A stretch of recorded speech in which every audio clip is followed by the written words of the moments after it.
like we're back in the studio. Los Angeles, 1997. That's a good analogy. Brett Gurewitz behind the controls. This is Brett.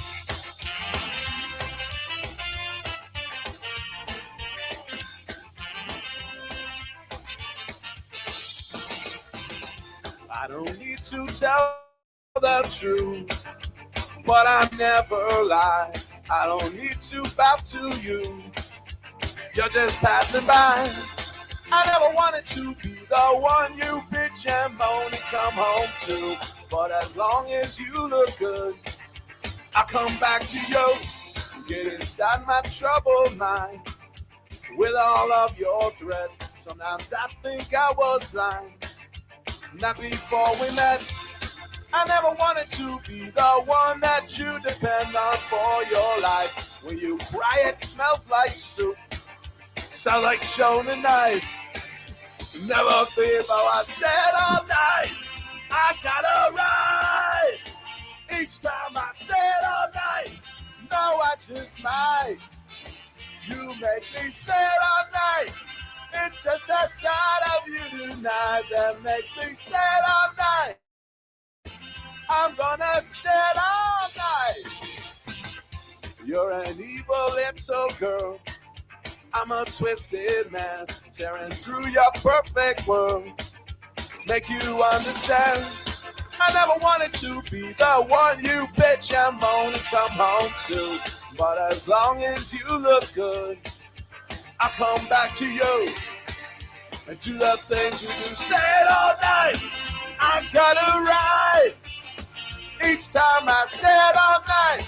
No, I just might. You make me stay all night. It's just that side of you tonight that makes me stay all night. I'm gonna stay all.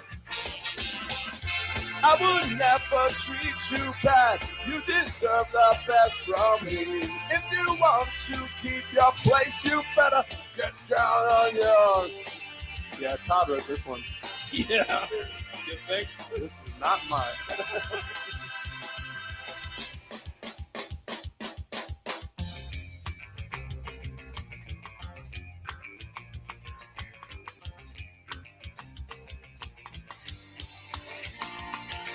Stayed all night, I gotta ride.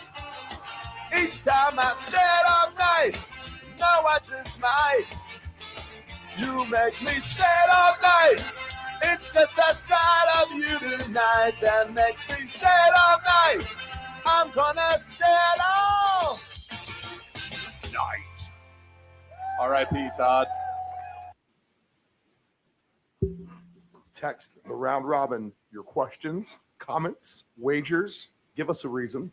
Sleeper fantasy play, your best alternative line, whatever you have. Text the round robin 757-354-5517. Can you see by the dawn's early light what so proudly we hailed at the twilight's last gleaming, whose cross nights and bright stars through the perilous fight, for the ramparts we watched were so gallantly streaming, and the rocket's red glare, the bombs bursting in air, gave proof through the night that our flag was still there.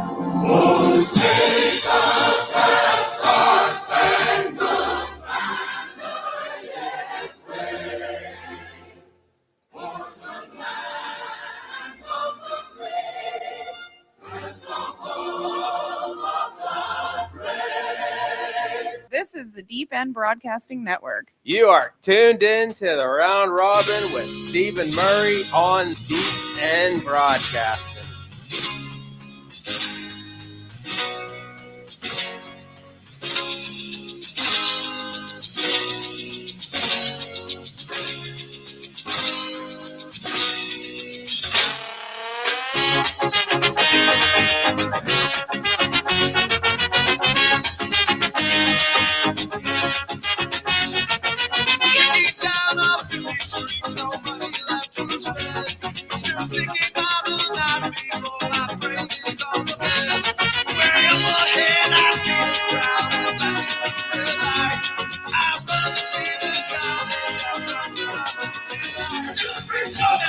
Good morning. Wild Card Saturday here in the NFL, January the 10th, 2026. I am Stephen Murray. This is the Round Robin Saturday Wild Card Special coming to you live from our Chicks Beach studios just after 10 a.m. Eastern Standard Time. We'll be on tomorrow morning for the four games that remain at 8 a.m. All right, so notate that we'll be back closer to the normal time tomorrow, as we strive to always be the first to bring you live content. I doubt we're the first ones to bring you live content today. In fact, I've been listening to programs that have been live, but typically on our Sunday mornings, we're the first ones up to bat, providing live content that morning. And a general purpose of the show, just overall, is to be on the air early to give you guys something to reference in terms of what we may do or what we may not do in the world of sports wagering, in particular here with the NFL. All right, so we'll break down the 2 games today, and we'll look at the 4 games tomorrow. We'll look at, we'll talk a little bit about tomorrow today, but in earnest, we'll have whatever picks we may have for the games tomorrow and Monday. We'll go over those tomorrow.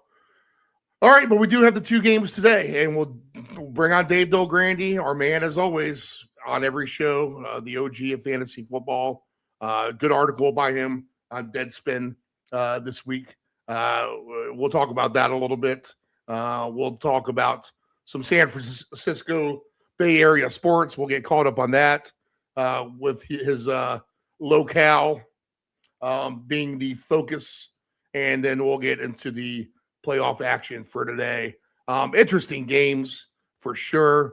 The parity has played out great here in the NFL, and they have left us with some really good matchups here for Wild Card Weekend. So what do we know about Wild Card Weekend in general? A lot of times the winner is the outright winner in the spread coverer.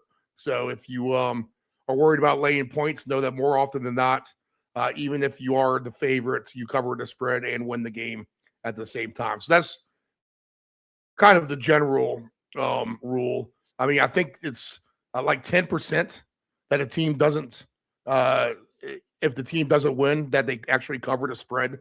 So the percentages are actually really small. And let's take some lessons applied that we did over Thanksgiving and Christmas. And in Christmas in particular, remember we had all the standalone games, and they all went under the total, right? So, or they're all underdogs, right? Was that Christmas or was that Thanksgiving? I think that was Christmas. All the underdogs, right? Covered. Yeah. So, know that angle can be something you might want to attack, whether it be all overs, all unders, all underdogs, all favorites. There are times in which they sweep the board one way or the other. I have a general leaning for the most part on these games. I just have a sneaky suspicion that we are going to lean under on most of these games. Now, I played over on basically every game on a ticket, but I definitely played all the unders just about every game on a ticket. I got some very few rare exceptions in terms of that. So I'm wondering if just points are going to be hard to come by. Weather may dictate that today, Saturday, as we one of the first things we always do on the show is look at weather. And if we just talk about the weather real quick today, and we'll just knock that out since we have the 2 games. It looks like we have sunny skies now, and where we were at a much higher chance of rain in Carolina for the game with the Rams and the Panthers. It looks like we have settled now down to about a 40% chance of rain.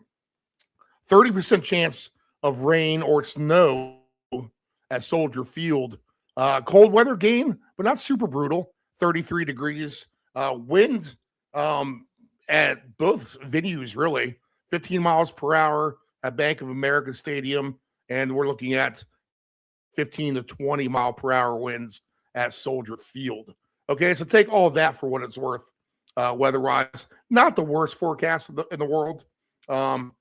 We've seen the Rams play games in the rain too, or snow, in which that has not slowed down their offense. So you got to remember that. In particular, the snow game in Philly last year in the playoffs. If you remember their fun game with the Ravens in the regular season last year, that was in the rain. I believe the game in London had a little bit of rain in it too, in which they sniped the Jaguars 35-7 or whatever that final score was. And, Green Bay and the Bears, they're just kind of used to playing in that cold, kind of rainy type of weather. But are they really? I mean, you still got to remember Caleb Williams is that California boy quarterback, where he maybe not has had the full brunt of the blow of Chicago weather to get used to yet. He's still a young buck, where, a guy like Jordan Love at this point in his career, although a California kid himself, is more adjusted to the weather. So I don't know if weather is the biggest factor in the world today. I think if these games do play under, it's going to be because the defenses show it. Games getting called a little tighter. Let's not make a mistake. Let's feel each other out a little bit and run the ball. So all that could be conducive to an under type of an affair. In fact, look at this. We have line movement this morning already now with the Rams and the Panthers. The Rams at 10.5. That spread is the same, but we have dropped now from 46.5 to 45.5.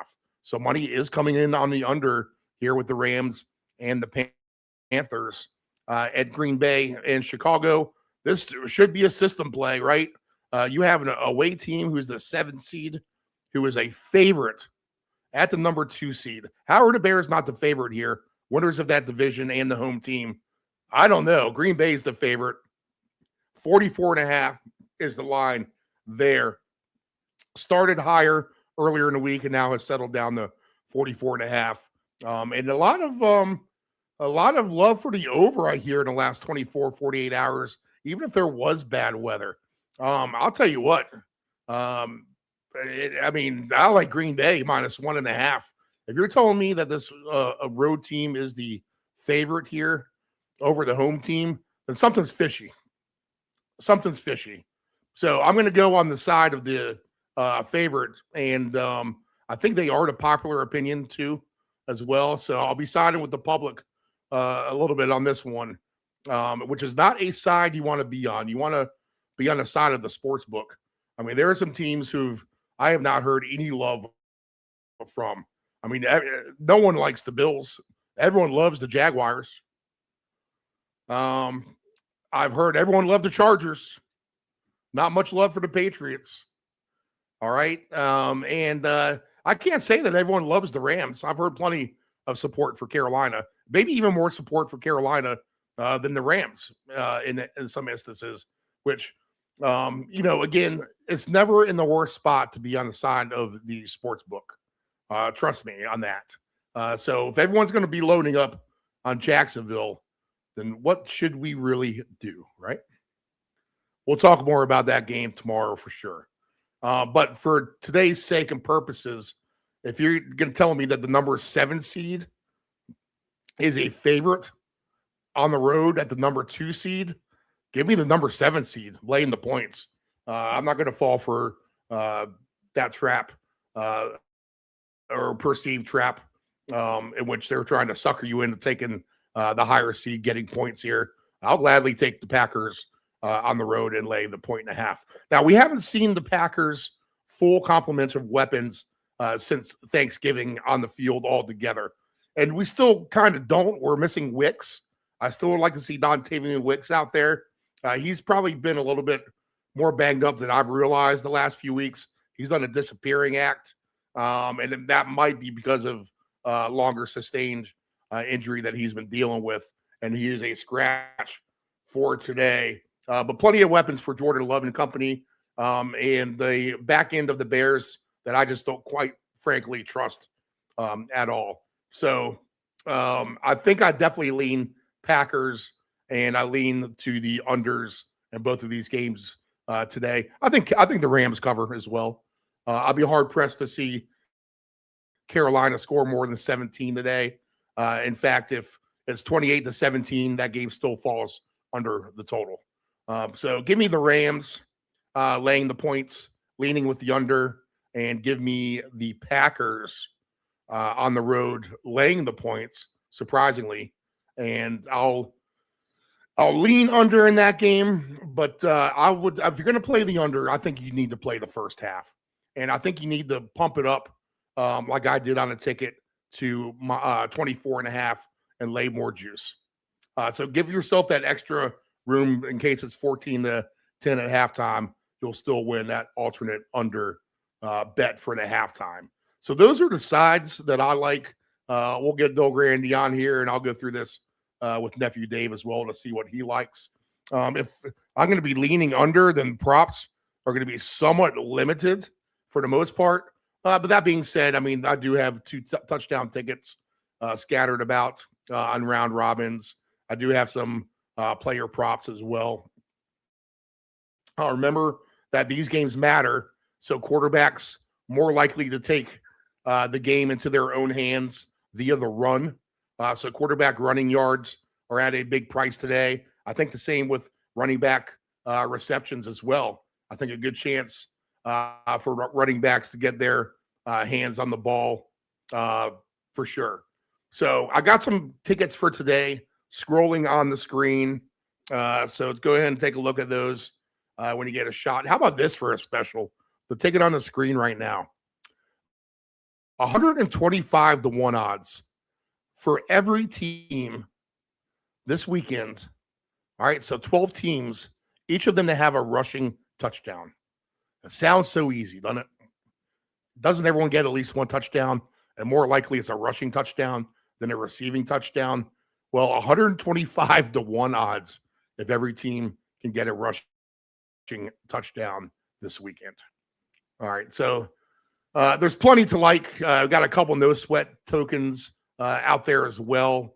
They gave me a big no sweat token of $250. So we're going to take a shot on that with the games today. In fact, that's that ticket on the screen right now. How about this? Just 3 receptions each. DeAndre Swift, Josh Jacobs, Kyron Williams. That's it. 1, 2, 3 catches each during the course of the game. We figure Kyron's going to get more run. Corbin's been banged up. Jacobs is the alpha dog for Green Bay. And Swift, he definitely has shown that he gets the majority of the looks now over Monungai. And he is a threat in the receiving game as well. So 3 catches each. How about this? A no sweat bet. So if it loses, you get these funds back in free bets. So $250 to win $4,564 if 3 guys can get 3 catches. That makes the afternoon fun, I would say. So we'll look for things like that: quarterback rushing yards, running back receive yards, I think in specific. I was even putting together a anytime touchdown score ticket, just fighting a hard time. You're going to have some random score, obviously some favorites. Every game there's the obvious favorite to get 2 touchdowns, Puka Nacua, right? Guys like that. And just have some fun with it is my main recommendation. There's some big prices out there. Definitely do some parlays through the weekend where you can kind of restart if you have to. Use your profit boost. Use your free play tickets. And shoot for the stars a little bit. This is our last chance here to make money in the playoffs. And we generally do very, very well in the playoffs. We have Indiana as well on a future. How about that? Indiana to win it all for the national title, parlay to the Patriots to win the AFC. All right. And plenty of tickets open right now with Indiana on their alt line -9.5 and -16.5 leading into this afternoon. In fact, we have Indiana, I believe, -9.5, the Rams -12.5, and the first half under 24.5 with the Bears and the Packers. So if we can just get those last two legs, then we're going to start off a nice $800 winner on Wild Card Weekend already, and we'll guarantee ourselves a profit. All right. I'm not going to get too overly invested in the player props and the overs for them. In fact, I might look at some unders as we go along. But I'm going to be kind of set in stone, mainly trying to dissect these team totals and these totals, ready to play them live and ready to play these teams on the spread as well. Like a good maneuver for example, like I like Carolina under their team total today. Right now it's at 16.5. So move that line a little bit. You have to play just a little bit of juice, but make that 17.5, right? Don't get burned by that half a point. Make that in your favor. Make them have to get more. And under 17.5 minus 138, that's a good parlay leg to do, for example, as well. I've had good success moving the spreads, not only for plus money, but extra minus money to ensure winners here the last few years. So a formula that definitely does work. You know that we're dialed into the point spreads with the sports books. So if we're going to be floating around a number, move it to your advantage a little bit and give yourself a good opportunity to land on the right side and cash the ticket. You know, what's the difference between, moving a game a point? I mean, what, you could win 1,400 or instead of 1,650 or something like that. It's worth it. In fact, I had one ticket of the quarterback rushing yards that was paying about $9,000. And I just said, you know what, let's dumb it down. It's only paying 5,800 now. I'm good with that. And mainly it's just a couple of players adjusted by 5 yards or so.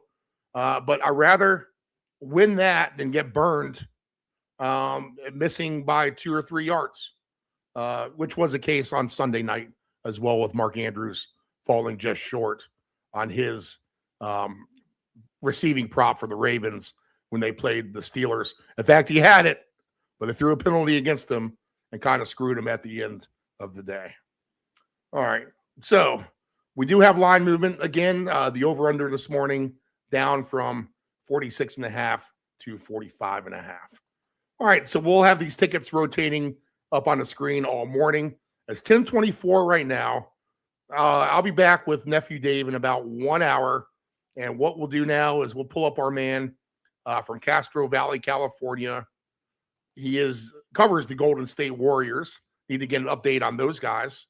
Myself, we haven't talked Golden State Warrior basketball in a minute, so we'll revisit that. There's some power grid issues next to the 49ers training facility. Last Del Grande, if that's a big deal, like having a big electromagnetic field right next to the practice facility. Is that causing more injuries or not? There's some crazy rumors out there that it is. And then let's dissect the games today, and we'll talk a little bit of just sports in general before we get to the picks. So let's get Dave Del Grande on here. Without further ado, let's catch up a little bit on sports, some headlines, and then we'll get to the picks of the day. We'll cut the tape, and we'll bring him back for the 4 games tomorrow. So without further ado, our man from Castro Valley, California, Mr. Fantasy himself, a senior analyst with Stat Factor, the main man, columnist at Field Level Media, and a writer for Deadspin. Our guy, the OG of fantasy football, Dave Del Grande.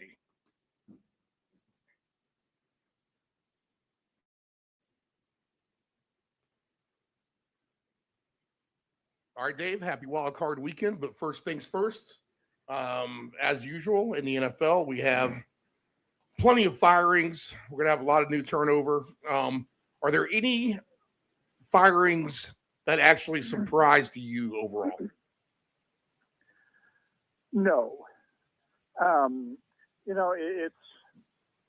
There's gotten to be so much parity in the league that you really can't afford to not compete at whatever level that your fans think you should be competing at, whether it's winning championships, which obviously cost Harbaugh his job in Baltimore, or whether it's just, the low-end teams like the Raiders. You can't go 3 or 4 seasons without competing. Now, obviously, the coach they just fired was only there for 1 year, but I think they could project that this wasn't going well and want to make a change. You watch college football, and it's so exciting at times. You've got so much offense going on, and then the NFL fans watch their teams, and it's like, man, why? This is a completely different game. Why are we so boring when these college coaches just look so much smarter than our coach? And I think that puts pressure on the coach, and maybe he gets away from coaching the way he wants to because the fans don't like his style, whatever it is. There's all kinds of different reasons for it. But, it's everybody wants to win. And if there's a reason that they're not winning, like they're rebuilding, and it looks like they've got promise, okay, we'll keep the guy around. But you know what? If we're trying and we're losing, that's not good. All right. We talked about coaching changes plenty in recent years. There's obviously a lot of retreads that names are popping up. You talked before about, giving some of these bright young college minds a chance. But it seems like the college coaches, man, they switch around left and right with this portal thing. But have you maybe put a name to a team that you would like to try to see with their personnel? Have you thought about anything like that at all? No. Just when you think there's a good fit for a team, then all of a sudden, John Harbaugh becomes available. Right. And so it's like, oh, geez, you know what? Scratch with everything I've said. We got to go get this guy. To be honest with you, I find it hard to figure out who the great coordinators are, because in so many cases, it's dictated by the coach. The coach, if he's an off, I look at the Lions, for example. Now, obviously, the Lions last year had this great offensive coordinator, and he turned that into a job with the Bears, and he's done a really good job there. And so the Lions go and they give their coordinator job to another guy. And halfway through the season, the coach says, no, I don't like the way things are going. I'm going to take over. It's just an indication to me that, the coach needs to let the coordinators do their job. And if they do, then we have a better idea of which ones are actually, is the 49ers offensive coordinator really any good? We don't know. Shanahan calls everything. The Rams, there are so many teams where the coach is really the driving force behind the offense. But yet, he'd like to see his coordinator or his passing coach or whatever get a job somewhere. But, I don't know. I don't know if these guys are really any good or not. And so, I don't know. I think it makes hiring a new coach problematic. In general, my pet peeve about hiring new coaches is head coaches should just be head coaches. Right. I don't like it when you see them, even the good ones like Shanahan, you see him with his play sheet on the sideline and he's calling the plays. Like, you know what? You got more important things to do. And you hire a coordinator and he's the guy that should be running your offense for you. And I just think that if more coaches went in that direction, like, I wrote a column this week about the Raiders head coaching position. And I suggested that they hire LeBron James as their head coach. And the reason is you want Lombardi, you want Bear Bryant. You want one of these guys these days running, being the head coach of your team. You don't want a guy with a play sheet. How many times do we see calling dumb timeouts or not Right. being well organized or whatever? And it's like, you know what? This is the coach's responsibility. This isn't the NBA where the coach needs to be involved in every play. This is more like baseball. Look at the successful managers in baseball. They just stand there and they don't do anything except talk strategy the whole game. They don't make, pitching changes. They don't necessarily make pitch hitters.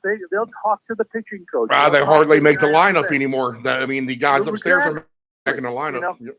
And I think football would be better off doing that. You've got all of these, crying out loud, each team's got 20 coordinators. And like we said, they're a dime a dozen at the college level.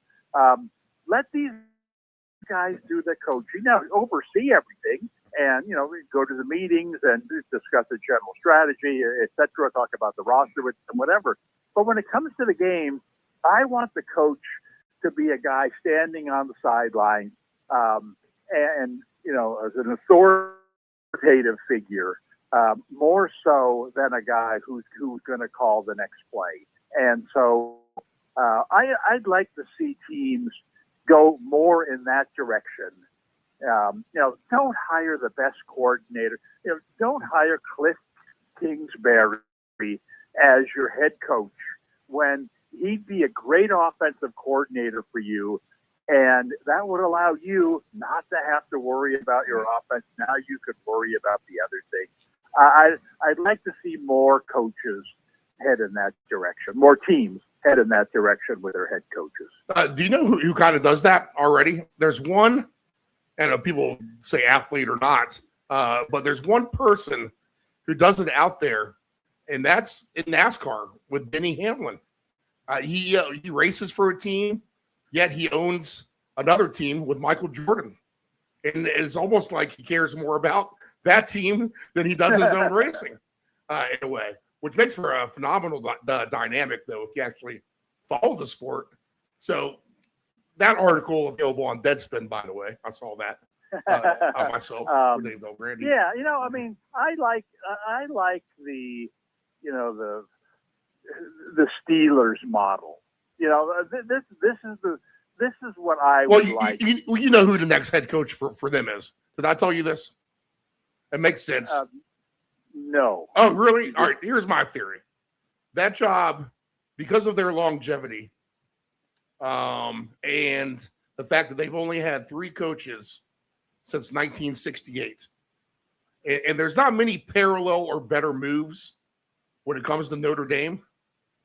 And Marcus Freeman's going to sit comfortably at Notre Dame until Tomlin's ready to go from the Pittsburgh Steelers. And that's a guy who's young. That's a guy who the Steelers will show loyalty to. He basically fits the mold of the Steelers with the running game and the defense as well.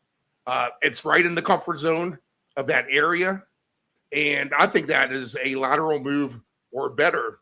If you're going to leave Notre Dame, it might as well be for the Pittsburgh Steelers, where you would just be the 4th coach in about 5 decades. So that's my theory on the Steelers. That's a great idea. And that fits perfectly with what I'm talking about. He in college football these days, there's no more respected, I don't think, figure there than Freeman. He's got a classy program. Notre Dame's almost always got a pretty good team. He's a very likable guy, for sure. Yeah, right. And they're elite level. He's just a class act. And that's what, and in college football and in the NFL is, college football is becoming more like the NFL because of the free agency. But, that's what you want. You want a face of the program to be a class act like that, to attract the families, the kids or whatever, to join your team, whether it's in recruiting or the portal or whatever. And the NFL same way. And again, I don't necessarily seriously think LeBron James should be the head coach of the Raiders. But the point is that you got a town like Vegas, which I think should be a magnet and will be a magnet for great teams in the future. It's the sports capital of America already.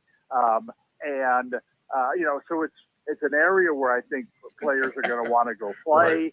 And the teams, I think, are going to get, they're going to have huge revenue. They're going to be among the top revenue teams in all the sports that they play. I just think that, if you put LeBron there with Tom Brady, I just think you'd have a chance to have, a dynasty moving forward in football. I wish teams would, not every team can think big like that. I wish a team like Vegas, who has that kind of potential, would think big like that. Take a shot, pair Brady with LeBron. Get them out there. You don't think they could recruit the Mannings or one of the Mannings to be their offensive coordinator? Heck, next thing you know, Arch Manning's changing his mind. He's coming out next year. It sure beats hiring, Clint Kubiak, to be your next coach. And so, in 2026, anything can happen. We know that. Right, so. Right? And I don't mean to, push my, this thing that I wrote, but my thing about the NBA is look at the recent superstars. Heck, and all superstars who are still alive. And where are they now? It's like, where's, you mentioned Michael Jordan. Where's Michael Jordan? Where's Magic Johnson? Where's Larry Bird? Who is the number one celebrity, the most well-known former NBA superstar player? You want to say it, or to me, it's the most recent one. The most recognizable guy walking down the street. You want a guy to pitch? It's anyone you just said. You recognize those guys out of easily. Yes, but you know who has who's moved past them far and away. The most recognizable, the most popular. Shaq, I guess. Right? Exactly, Yeah. has become Shaq. Right. And so it's like, LeBron. And so here's LeBron about to retire. It's like, well, what are you going to do next, LeBron? And you don't want to go down the. Larry Bird became a coach. He was terrible at it. Magic Johnson became a team owner. Built movie theaters. Nobody knows what he's doing these days. Michael Jordan, for crying out loud. I think he has something to do with auto racing. I saw his name with a lawsuit. Like he's become a nobody. These are Shaq has become the face of the NBA alumni Hall of Famers. And it's like, LeBron, which road do you want to go down, LeBron? Do you want to crying out loud? You're not going to get into coaching. You're like Bird. When you pat a guy on the back, he falls flat on his face. You don't know how to pat a guy on the back. You can't go into broadcasting. You don't have the voice for it. The team ownership. Following the path of your buddy Dwayne Wade. Go ahead. Go ahead, take over the Jazz. Good luck. I just think wouldn't it be incredible if Tom Brady announced next week that LeBron James has announced he's retiring at the end of this season and he's going to become head coach of the Raiders. Oh my God, they become like Colorado football. Nobody'd ever heard of Colorado not to football. mention where you're living as well. It's right. Party time, athlete, rich money, have fun. Oh, right. Yeah. And this, revenue, I mean, you talk about, the glitz of, going to a Laker game or even a Knicks game, maybe. Can you imagine if Tom Brady and LeBron James ran a football team or any kind of team in Vegas? Oh my goodness. I just hope that the Kelsey brothers decide to buy the A's and go down that same path. Go down that same path in baseball. Anyway, that's way more than we needed to talk about LeBron today. But it gets back to the coaching thing. To me, I think hiring head coaches is, like I said, I think it's overrated. I think the less these guys do, the better. Go hire a figurehead who can command respect and let your coordinators coach. And the bigger name you hire, the more likely it is that a bigger name coordinator, Kingsbury being a classic example of a guy who's out there right now and probably looking for a head coaching job. And I don't think he should get one. Even McDaniel, same way. Okay, you've identified yourself as a great coordinator and a bad head coach. Right. Now swallow on your multiple pride. occasions. Yes. Right. Swallow your pride and go be a coordinator somewhere. But yet, they're not going to settle for being a coordinator in Cleveland, and heck, probably even with the Raiders. They want to be the coordinator with, they're already talking to the Lions about being the offensive. That's kind of the level of coordinator they want to be. Well, if you hired this, the most stable, the most identifiable head coach on the market, and he comes to you and he says, hey, look, I don't know anything about offense. I'm not going to get in your way. You do everything you want here, and I'll get you anything you want. That's the kind of the job that I think a head coach should be doing. And you hire the most recognizable name to be a head coach, then you've got a better chance to get Kingsbury or McDaniels as your coordinator. And then, you've killed two birds with one stone. All right. I want to keep it to local San Francisco Bay Area news, but this will parlay right into the next subject with coaching as well. And I'm not going to pretend I know anything about it. You're out there. That's why I'm asking you a little bit more. But it just seems like there's so much drama. And if I'm Steve Kerr, don't I go home at night after a long day, I kick my feet up, and I just say to myself, man, that guy Green is such a pain in the ass. Can't he just chill out for a little bit?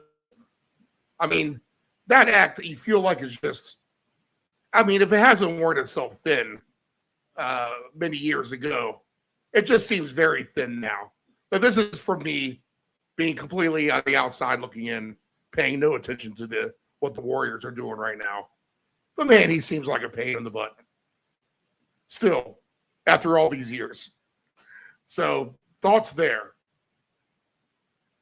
Well, I would say you're in the 99% majority there, and I think the 99% is dead wrong.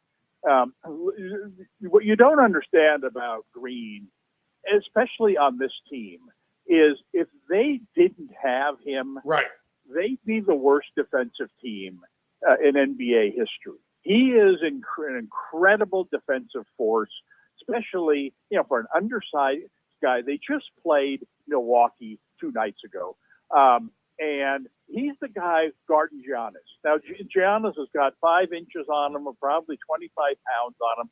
He battles him, like he's Jokic or some kind of giant against giant. Makes it tough on him, and if he's out of there, they have nothing. They have no good big men, and he has a role on that team that's indispensable. And not only that, but the Warriors offensively, you may not know this because they supposedly have one of the greatest point guards of all time, but they don't have a point guard. Stephen Curry is not a point guard. He's a guy averaging 4.5 assists a game. I think that's probably about 50th in the league.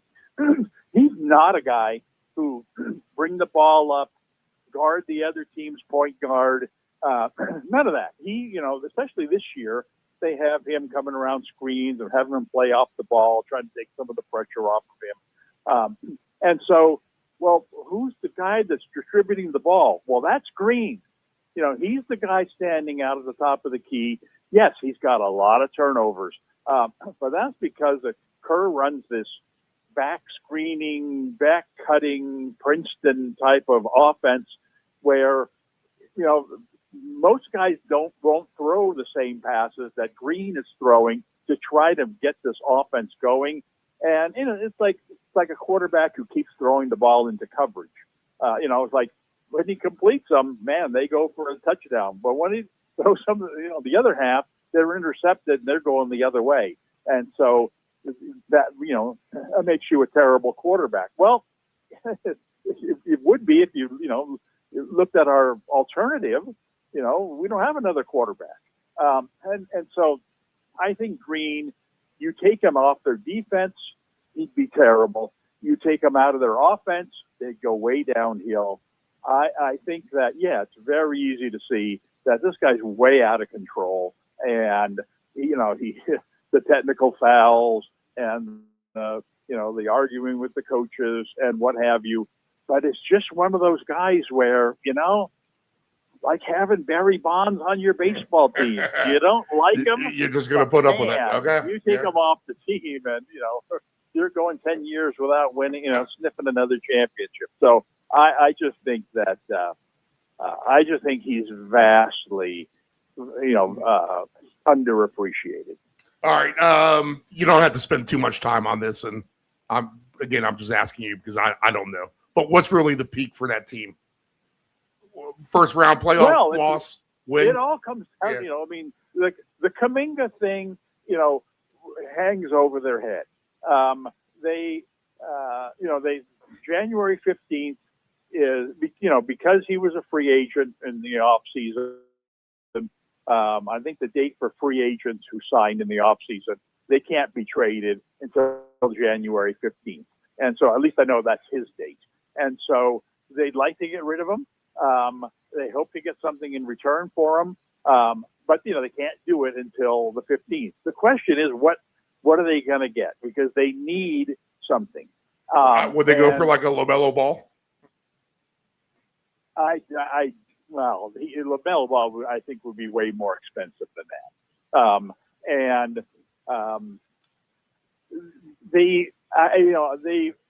That's one of the problems is that they need a big man. They need a point guard. They need more perimeter shooting. Mid-size, 3-and-D kind of guy. I mean, they need basically something of everything. They need a solid number 3 player. It's like, well, gee, they're not going to get that for Kuminga. Well, I guess it depends on, how desperate or, beauty's in the eyes of the beholder. All it takes is one team to say, you know what, man, this guy's 24. He runs like the wind, incredible athlete. He scores 20 points seemingly every time he plays. I don't know what the problem is with Kerr, but man, we'd love to have him. And meanwhile, we've got, we're a rebuilding team, and we've got this veteran guy who we really don't care for anymore. I wonder if Golden State would rather have him. Well, you know what? They'd absolutely rather have him. It just takes one, one team to make that kind of an offer. And I think, imagine if that guy were, I don't think the Warriors are going to trade with Sacramento, but Sacramento has like 3 of these guys. Right. Sacramento would love to get rid of Levine or DeRozan or Monk. All three of those guys are the kind of guys the Warriors are looking for. And Levine's got a big contract. He's more, he's far less likely. But DeRozan and Monk are two guys whose salaries almost match identical to Kuminga. So it's like, why wouldn't the Kings, looking to rebuild, rather have this 24-year-old guy rather than, DeRozan, who could help you win more games today, no doubt about it. But the Kings don't want to win more games today, and so last year at this time, the discussion was very similar. Like, what in the world is Dunleavy doing? The team's doing terrible. They need to make a trade. They don't really have anything to trade, but they need something because this team might not even make the playoffs. And, oh, my God, Dunleavy, fire the guy. He's a clown. And then at the very last minute, lo and behold, he comes up with Jimmy Butler. Right. And gave away nothing. Yeah. Like, no. That couldn't, that's a joke. That's one of these internet, joke things, fake news. No, it was real. It was like, oh my God, what a savior, Dunleavy, you're the greatest, Well, here we are 11 and a half months later, and the same thing is happening. It's like you've had 8 months to find somebody to trade for Kuminga. How about someone on Indiana? Well, I don't know that Indiana is rebuilding. If you take on Kuminga and you give up, somebody, because the Warriors are looking for somebody who can help them win now, not necessarily a great player, but the guy I think of is somebody like Mike Conley. Mike Conley's only got a couple years left. He's not what he used to be. But you know what? He's a veteran. He's playoff tested. He can hit a big shot for you. Most important, he can play point guard, and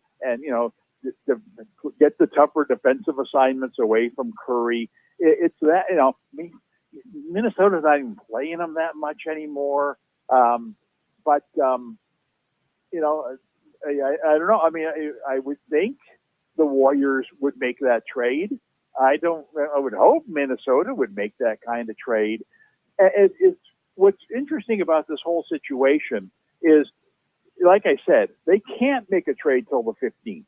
So the fact that it hasn't happened yet doesn't mean that it's not going to happen.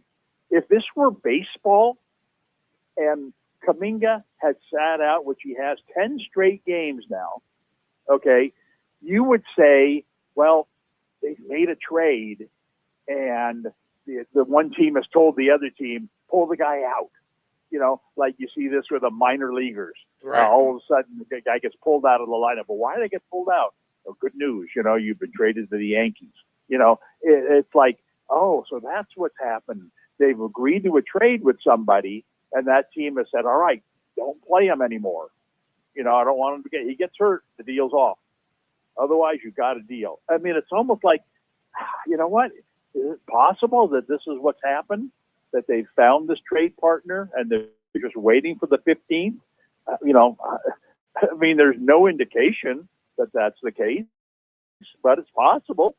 There's just so many options out there that, to answer your question, I think where the Warriors end up this year is going to be directly related to what ends up happening with Kuminga, and that's a wide spectrum. I mean, they could end up giving him away for nothing. They could end up keeping him, which would be a disaster, or they could end up giving him away, not giving him away, but trading him for some, for Jeremy Grant, or somebody like that on a team like Portland, who they're up and coming, they're defensive minded. Oh, Kuminga would be a perfect fit there. Grant's a better player, but he's 30 years old, got a big contract. Wouldn't you rather have the young guy? Maybe we got to throw in a first rounder or something to make that happen. I don't know.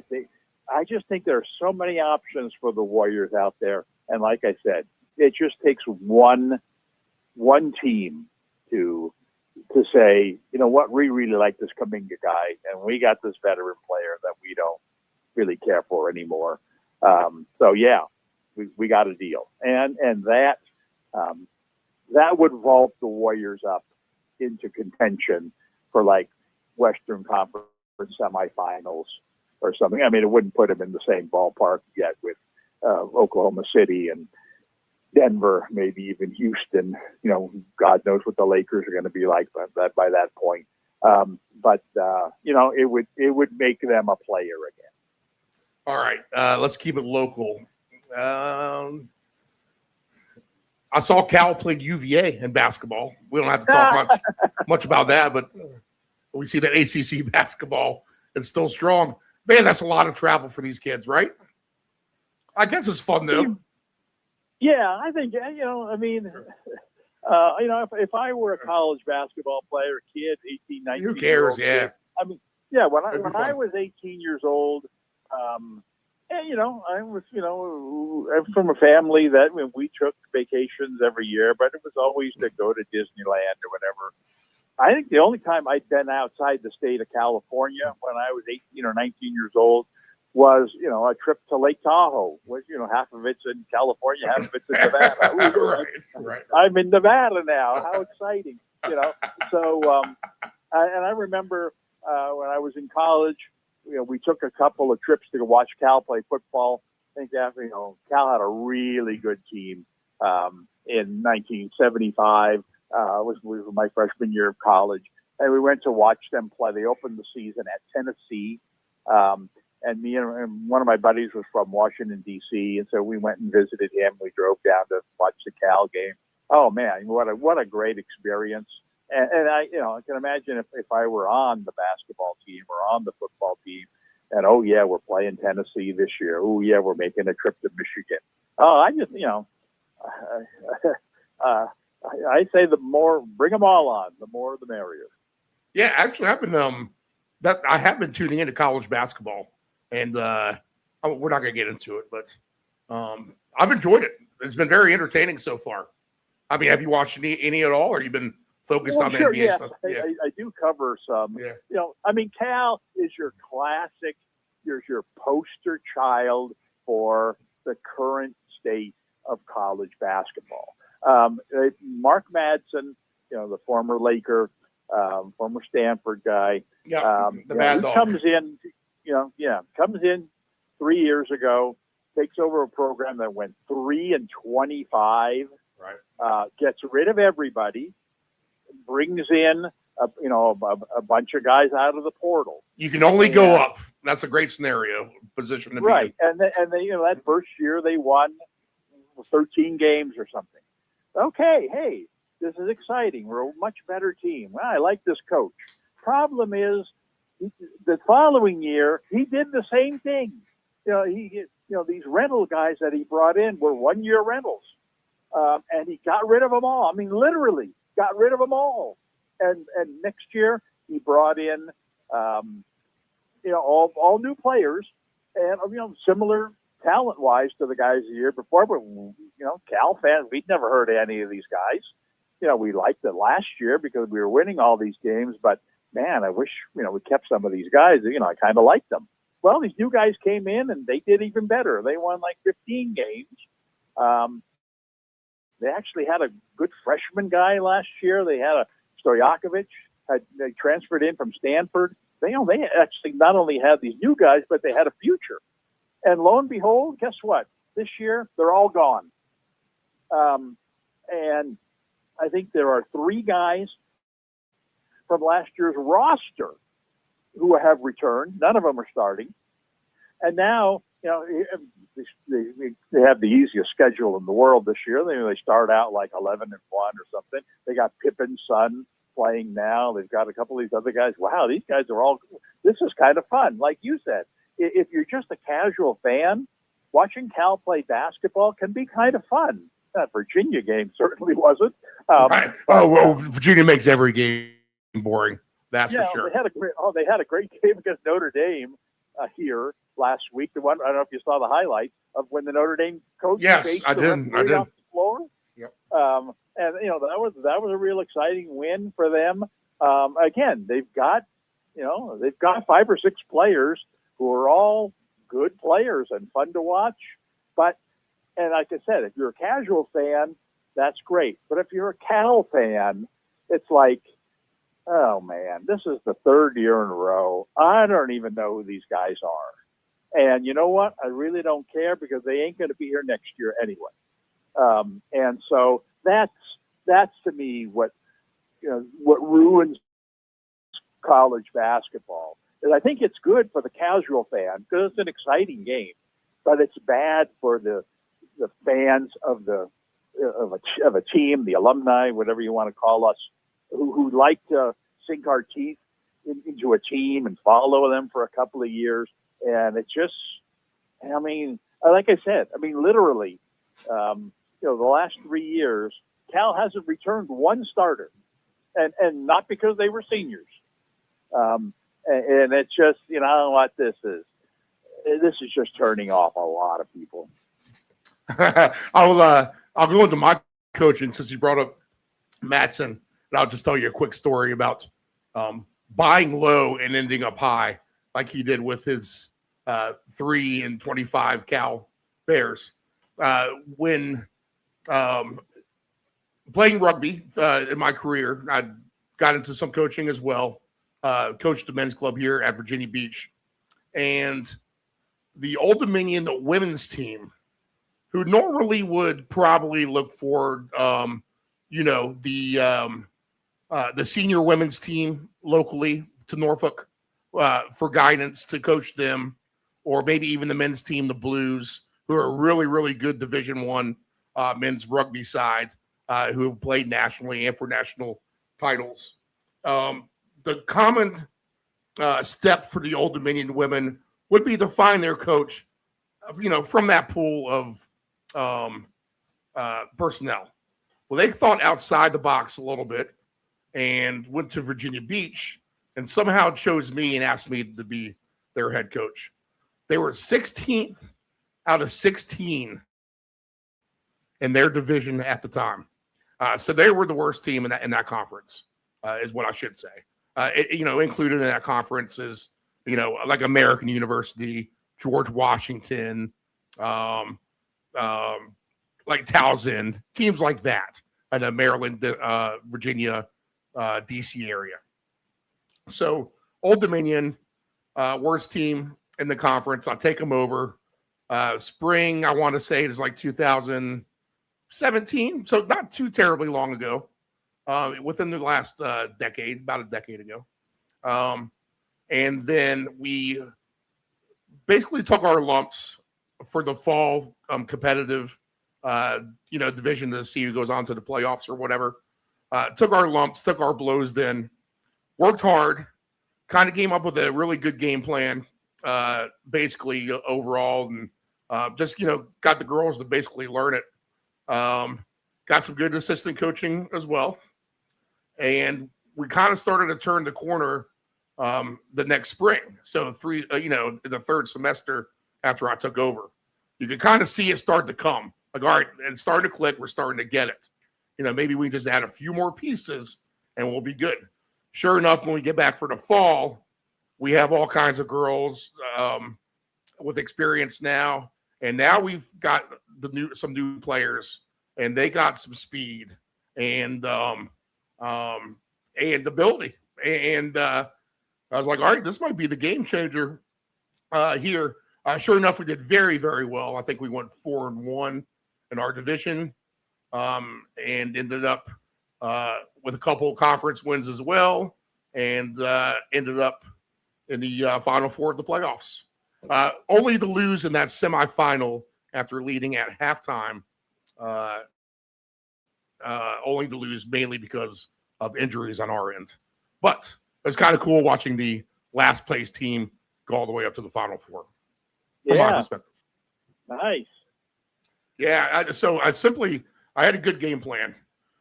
I had a girl, her name was Hope, and she could kick the ball well, which made her a back in rugby to me. And she had, not saying that she's just athletically big, okay, and bigger than most of the other backs. But Hope was stuck right there in the middle of the forts with all the other beef. So I pulled Hope out of there and made her the first back in the line in the first play of the game. I said, see that girl across from you? Basically, she's going to be smaller than you in every circumstance. You get the ball, look her dead in the eye, and you run her over the very first play. The other girls know that they're going to be right behind you to do the ruck, to where you win the ball back. When you ruck in rugby is, often called the scrum in football when you see the guys moving back and forth. That's more or less actually a ruck or a maul. And we'd roll over them when she finally got tackled. She'd eat up 3 or 4 defenders, and we were there to ruck over, win the ball back, and then there's our speed sitting there on the wing, 4 or 5 deep. They'd get the ball. It was basically a 5-on-3, 5-on-4 if they were lucky, and they were going to catch us. They were gone. So we were rolling up the points on everyone pretty good. It was fun. Yeah, that's what I'm talking about. This is, bring in you to coach rugby there. Bring in LeBron to coach. Yes, exactly. Football for the Yeah. Think outside the box. I can see the news headlines now. The final determination for the Raiders head coach is going to be either LeBron James or Cliff Kingsbury. All right, one more thing is out of interest to me, and I guess we need a geologist or something. I don't know what we need for this, but just scratching the surface nationally, maybe this is something y'all knew more about down locally in your area, but it's fascinating to me in a sense, and maybe that's not even a big deal where you guys are, but that's the whole 49ers facility being basically located right next to that power grid, which would be, almost like if you're listening to the show right now or watching us on the YouTube, basically it's like your big electrical substation with all your big metal boxes and wires going everywhere to provide power for that region. Anyway, there's one of those right next to the 49ers practice facility. And now there's claims that because the electromagnetic field is such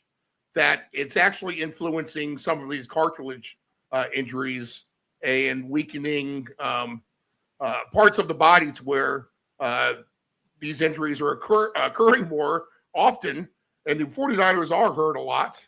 But it's just kind of a story we're just kind of hearing about nationally now. Is basically all new to me. So again, I'm just asking you as someone who doesn't know, what's going on with that out there? I mean, is that a big deal to y'all? Or I have never heard this. Really?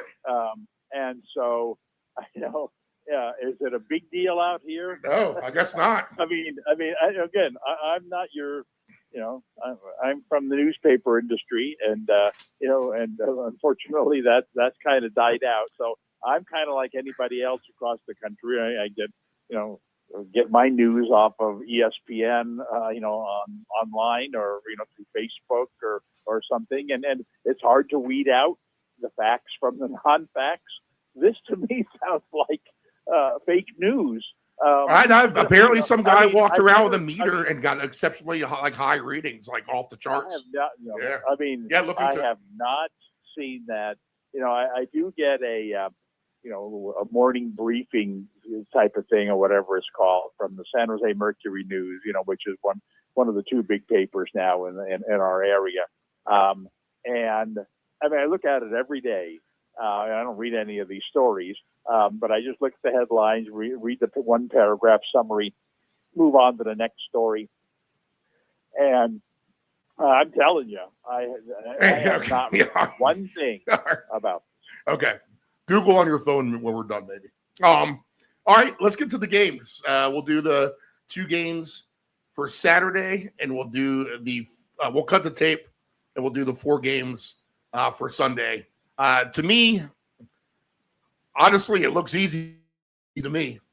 I don't know, and maybe I'm being an idiot here, but on the scale of 1 to 10, what do you think about the matchups? 10 being exciting, 1 being boring, and opportunity, we'll use the same scale, 1 to 10. Opportunity being a lot at 10, not much opportunity being at a 1. I see this as exciting, fun matchups to me. I'd give it a good solid 8. Carolina doesn't wet my whistle, but so much, I'll say that. But I think with the parity that we've had, it'll be intriguing to see how these games break down. So, I'll give it a solid 8, even a B plus maybe if we're doing a grade on a scale like that. And then as far as opportunity go, I just see it more so in the sides and maybe some team totals than I do the props. But I think some of the obvious things are going to stick out here with the props. I got a guy for 2 touchdowns in each game, and they're the obvious ones. So we'll get your take on that. But your outlook for the weekend here, sir. Well, I would say 2 things about what you just said. Number one, and it's similar to college football, the college football playoffs in some way, is that when there's parity, you don't necessarily look at the games going in and say, wow, I can't wait to see this team or that team. They're so good. There's no real good team in there. There's not one team that I would say, man, I've got to watch this team play. They're the favorite. They're going to go all the way this year. And so if that keeps you away from watching the games, then you've made a mistake, because where there's no, standout teams and where there's parity, and like I said, as we've seen in college football, there's been some really incredible games, and at a very high level, no less. So I kind of look at the field this year the same way. I couldn't pick a favorite here for you. But what I don't like about the playoffs is I don't like when the 2 teams from the same division play for a third Yeah, you said time. that last week. That, to me, that's boring. That ruins the Green Bay Chicago matchup. I like both of those teams. I think they both can be exciting. They're playing for the 3rd time. Houston and Pittsburgh, well, they're not from the same division. But I'll get to that game later. But, so fortunately, there's only one of these matchups.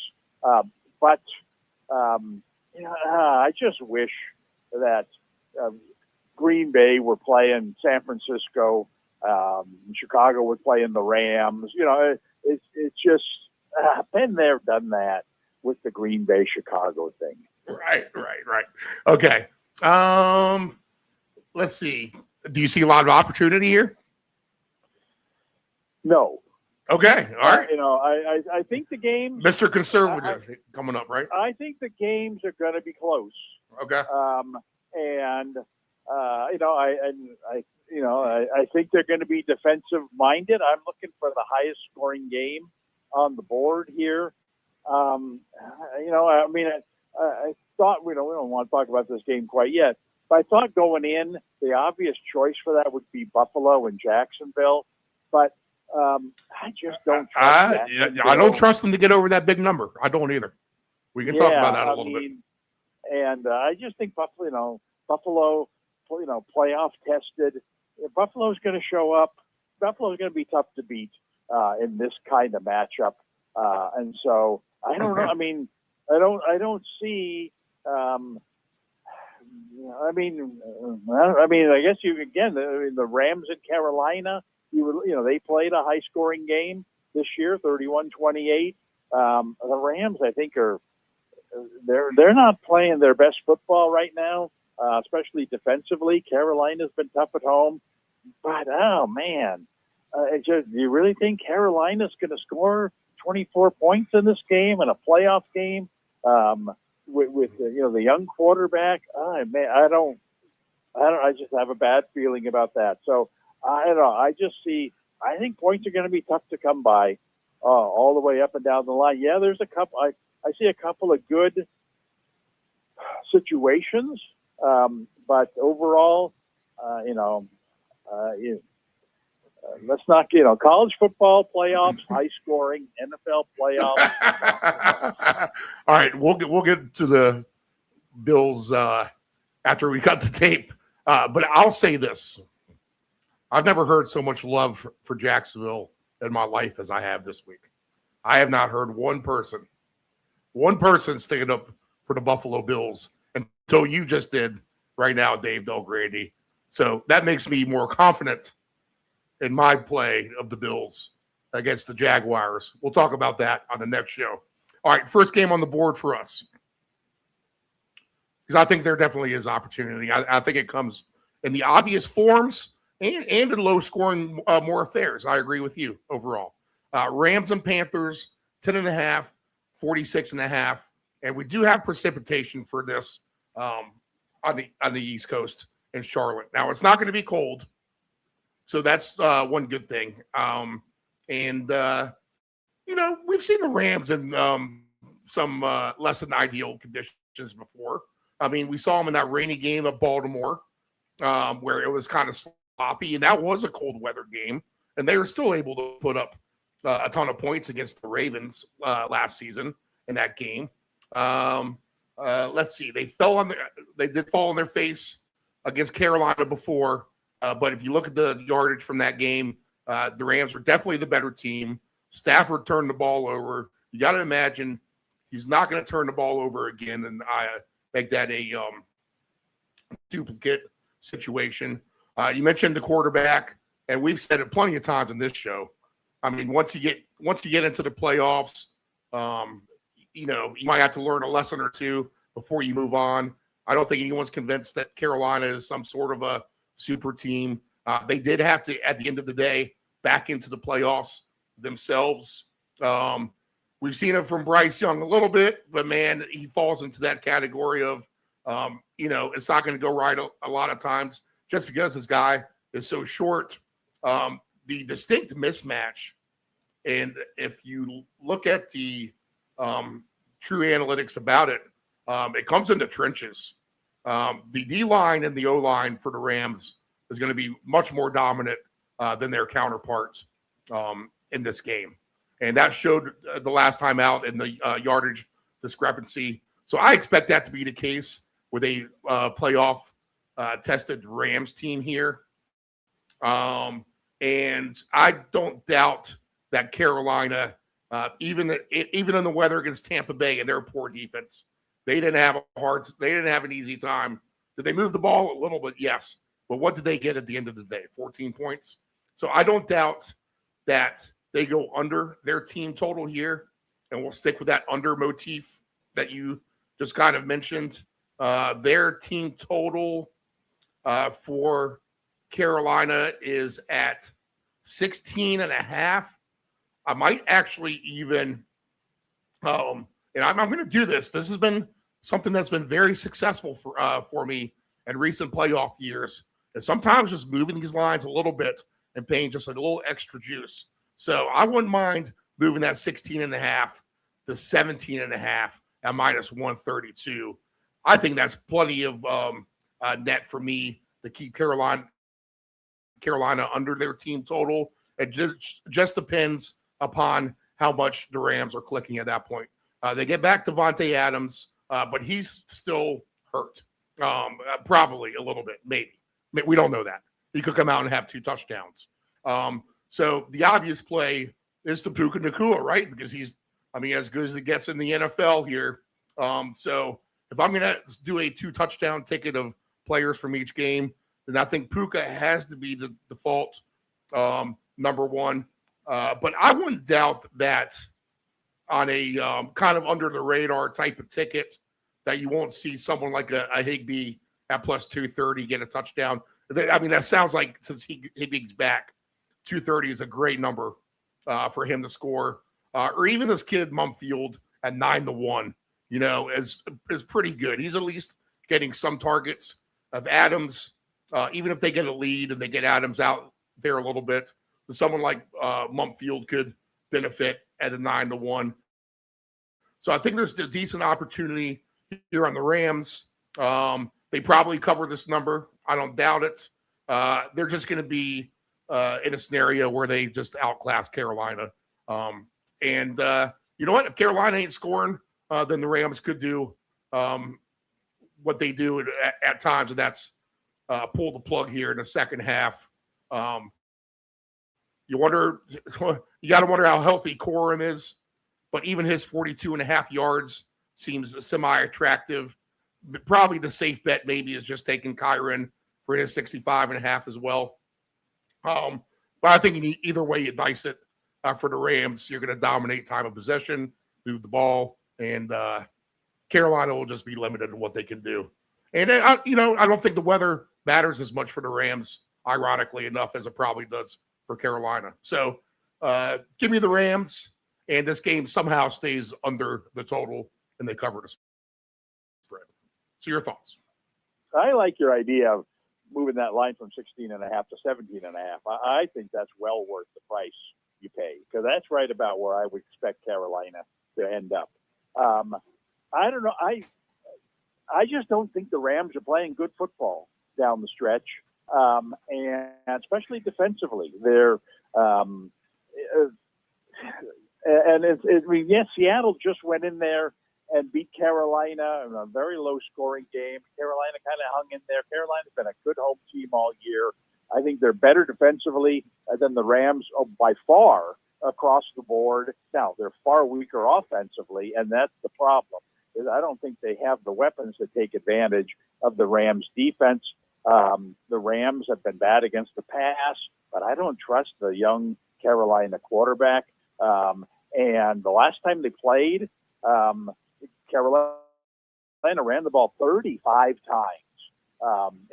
Just their top two backs, mind you, carried the ball 35 times. I think that's got to be their game plan again, to try to shorten the game, keep the Rams offense off the field, help your defense. But unfortunately, like I said, that's not the way you're going to beat the Rams, I don't think. I think you're going to, if you pass the ball effectively, you can beat the Rams. And I don't think, Carolina is that kind of a team. So I don't know. I don't trust.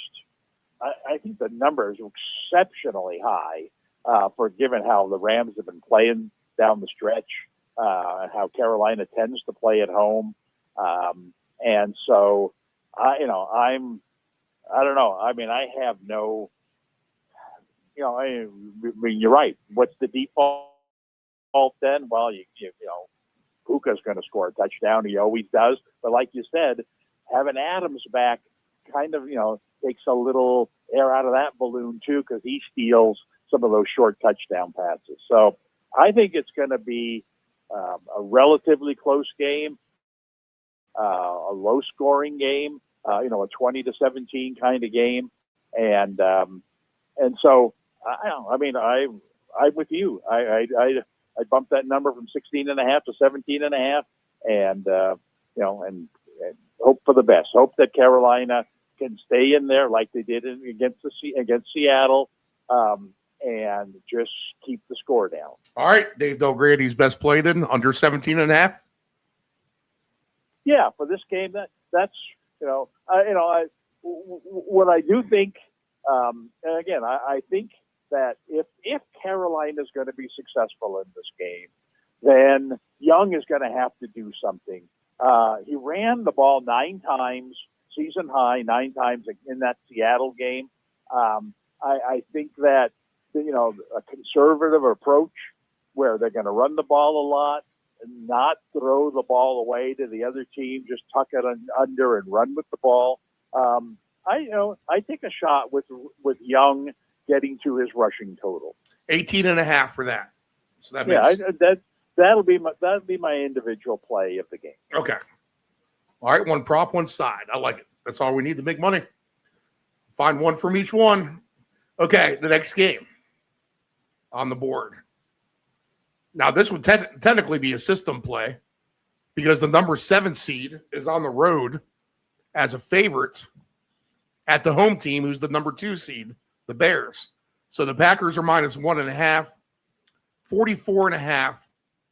And the thing about Green Bay is we've seen they're a complete complement of team one time, and now is on Thanksgiving.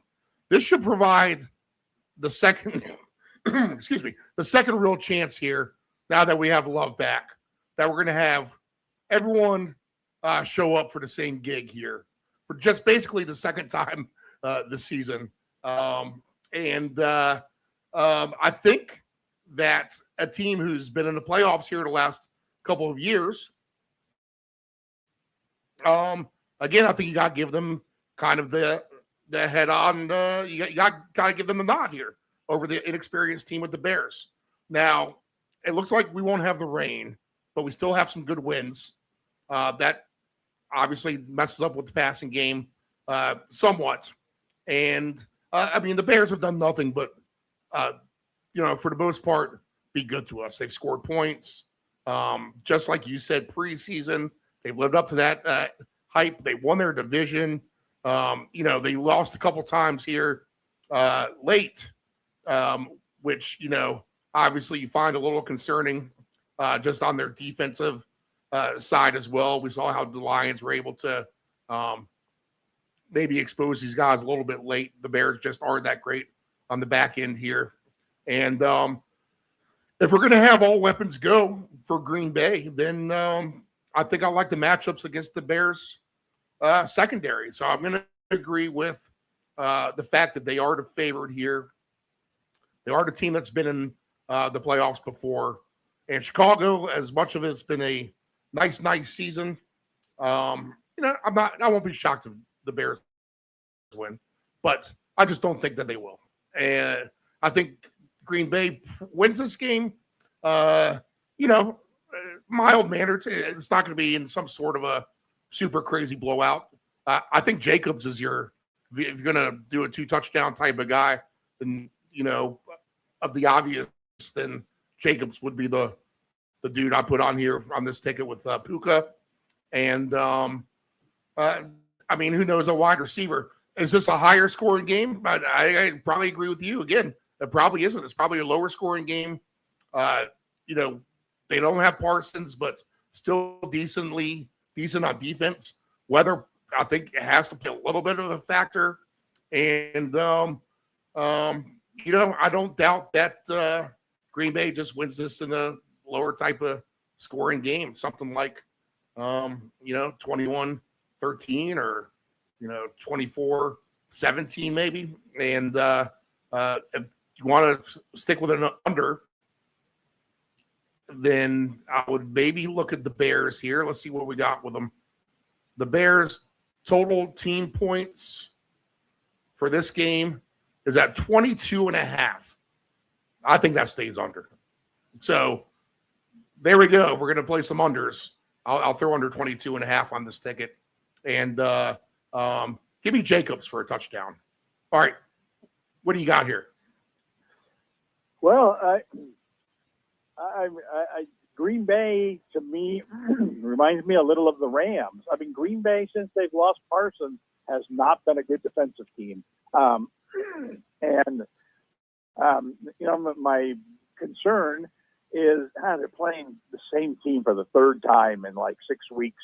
They should really know each other really well. But I think that, if you know each other well in this game, you realize that, Chicago's not great at defending the pass, and that's where Green Bay's strong. Green Bay's not strong at all defending the run, and that's where Chicago has become strong. I think that both teams offensively have a path to have a lot of success in this game, even though, like I said, you kind of know what's coming at you. But, with Chicago's two-headed monster running back, I think they both, they're both effective in their own way. I think even Williams running the ball against Green Bay's given up a lot of yards. Quarterback running this year. Williams is one of the best athlete quarterbacks. I think he could get running yards in this game. Meanwhile, I think, like you said, Green Bay can fire on all cylinders offensively. Watson has been really good down the stretch. Had 2 TDs in that Thanksgiving game. Had 5 catches, 113 yards. in the Week 17 game, he didn't play at all in Week 18. So he's healthy. I think Green Bay, Chicago's pass defense is not great, and we saw that in the 49er game a couple weeks ago. I think it's strength versus weakness in both matchups here. So I think there's, of all the games, I think this game could actually have some points. I think that Watson, has become Green Bay's top receiver. He's a touchdown scorer. He's a long distance kind of pass catcher. I think I'd play him for a TD in this game. And like I said, I think Chicago will have success running the ball. Of their two backs, they both seem to be equally productive, but one guy scores touchdowns and the other doesn't. Yeah, Swift. Swift's been a big touchdown scorer.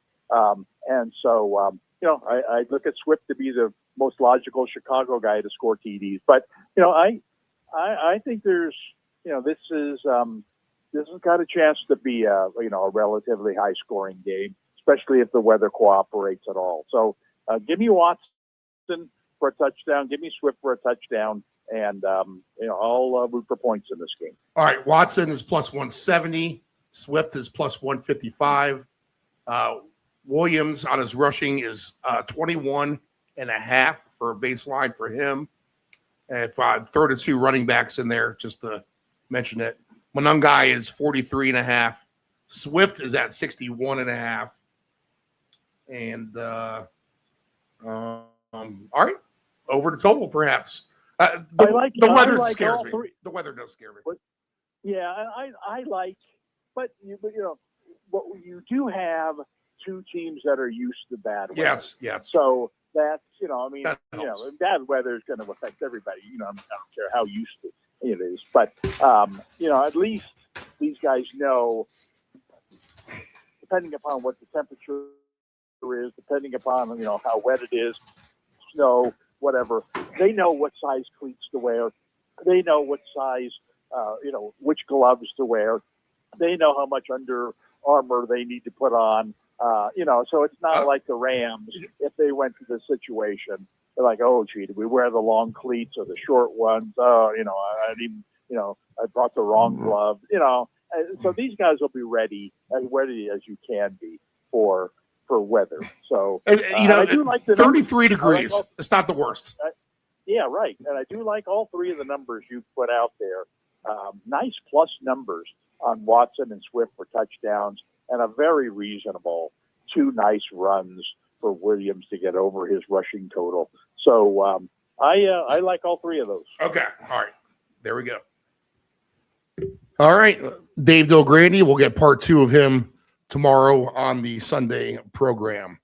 So we'll have nephew Dave join us in a minute. The Ant-Man's walking around outside the studio like a madman. He's got to play postseason fantasy commissioner, and people are sending him all kinds of wrong lineups already. So we'll he didn't get his Costco membership either yet today. He's going to have to put that on hold. So the flustered Ant-Man probably will not be a part of this program. But nephew Dave and I will look at the games here in a second. Let's do a little art of making the tickets. One of our more popular segments of the show where we go ahead and make a ticket with you guys. And let's focus on today. And let's focus on, how about tight ends? Let's find 2 tight ends of the tight ends available. I don't know if we necessarily want to get touchdowns as we do maybe yards or even receptions. So let's take a look at that. And tight ends being our focus, let's go to this Rams and Carolina game. We'll click on the receiving props. And our obvious one who's back is Tyler Higbee. Now, you could put Colby Parkinson in here, and you do have Tommy Tremble here for Carolina. So Higbee is at 24.5 yards. Parkinson is at 20.5, and Tremble is at 18.5. I feel like Higbee is targeted purposely by Stafford. And if that's going to be the case, he's a big guy. He can run for a lot of yak. And I'm wondering if maybe just his yards as a better play overall than his receptions. So let's go ahead and definitely use Higbee because I think he's the tight end most likely to emerge of those three that I mentioned today. And we do have him on the perceived better team with the Rams. So Higbee becomes a focus for us right off the bat. His alternative receiving yards today, to get to 40 yards is plus 240, and to get to 50 yards is at plus 400. So that plus 400 number is definitely interesting. Let's take a look at his receptions. As we go, Tyler Higbee, alternate receptions. And for him to get to that, well, there's no really in between to get to plus 400, but at 4 catches, he's at plus 240. And at 5 catches, he's at plus 550. 5 doesn't seem like a lot, but it is. I'm hard pressed to think that he's going to get to 5, which means he gets to 4. Now, does 4 catches get him 50 yards? Well, 1 catch could get him 25 for sure. So he would just need the other 3 catches to add up to about 25. Higbee is a big guy. You get him into some space, and he can get his speed up and turn the corner on you a little bit. And that's when he's going to get a big gain. So I think 50 yards is the chance that we can take here with Tyler Higbee at 4-1 odds. So we'll lock him into part 1 here of Art of the Making a Ticket. We're really only looking for one more tight end since we only had the 2 games on a Saturday. So Higbee for 50 yards. Let's go to this Green Bay Bears game, and we're going to have some tight ends available here to pick from as we click on receive yards. Higbee is a good candidate for a touchdown as well. Obviously, plus 240 for him on a touchdown. The receiving props for the tight ends in this game, we have Loveland, who's all the way up to 46.5 yards now. Man, we bought him early in the season, didn't we? He was doing nothing forever, and his number is super low. And I said, man, this guy has to break out, right? And we started riding the Loveland props, and sure enough, he did. He did bust out after that. We're able to capitalize on some and not everything because he really has had a phenomenal second half of the season. He is a touchdown threat for sure at all times. This again, though, maybe I love for the over. I just don't know if I can buy it. I think we might have some limited points here. So how many touchdowns do we actually get? If I get the feel that this game is flying over the total, then Loveland is a guy I want to be ready to buy on at an even improved number. We'll get him better than what he is now on a touchdown prop. He's plus 220. Say we get into the second quarter, and this is a 14-10 game, early second quarter or something like that, or 14-7 into the first quarter. Then, it looks like the Bears are moving the ball. Loveland's not going to be plus 220. He'll be closer to 3-1. He'll climb up to a bigger number if he hasn't scored by halftime in the second half. And that might be a good opportunity to buy on him then. So put him at least on buy alert for his touchdown prop, knowing that you'll get a better number as we go through the game. And then if we look at the other guys that we have to choose from besides Loveland, we have his teammate Cole Kmet, who's just at 12.5 baseline. Look at that. And Luke Musgrave is at 22.5 for the Packers. So Musgrave is a decent number as well. And Musgrave could be your kind of secret benefactor against a Bears defense that is going to have their hands full with the Packer receivers. You got to think. Kmet may lack because of opportunity. Not saying that he can't get over 12.5 because that's a pretty cheap number. And I love me some Cole Kmet. He's been good for us on this program. Loveland was a draft pick we didn't quite understand because they had Cole Kmet. But now they have 2 tight ends, and Kmet maybe even underused. But let's see. Kmet's 12.5 baseline. Musgrave is 22.5. So I think those 2 guys have to be our focus. So who gets more of the action here? Let's look at the receiving yards first. And for Musgrave to get a nice plus number, 40 yards is plus 285. 50 yards is 5-1. So the natural instinct is just to pair him up for 50 with Higbee. And if we do that, we're now getting 29-1 odds on Higbee and Musgrave, both for 50 yards. All right, so we'll file that into our memory here for a minute. If we look at the Cole Kmet receiving yards, 50 yards is that 13-1. So that's through the roof. I mean, we're getting paid 69-1 odds on him and Higbee to get 50 yards each. I don't think Kmet's going to get 50 yards because I don't think he gets that many opportunities. Does he get 30 yards? That's probably closer to it. If he does stretch it, I'd feel more comfortable at 20 or 25, really. 20 yards is at plus 172. So you could do a Higbee for 50, Cole Kmet for 20 receiving, and get plus 1260. Maybe make that a little bit bigger bet. $25 would win you $315 on that today. But Cole Kmet, again, he's a big guy. If he can just find himself in the space, you never know. If you want to dumb him down to 40 yards, maybe you get 41-1 odds. So your $25 pays you $1,000. I mean, that's not the worst thing in the world. Check the box with Higbee and then root for Cole Kmet for 40. I'm going to look at the Musgrave angle, I think, here. But let's take a look at the receptions.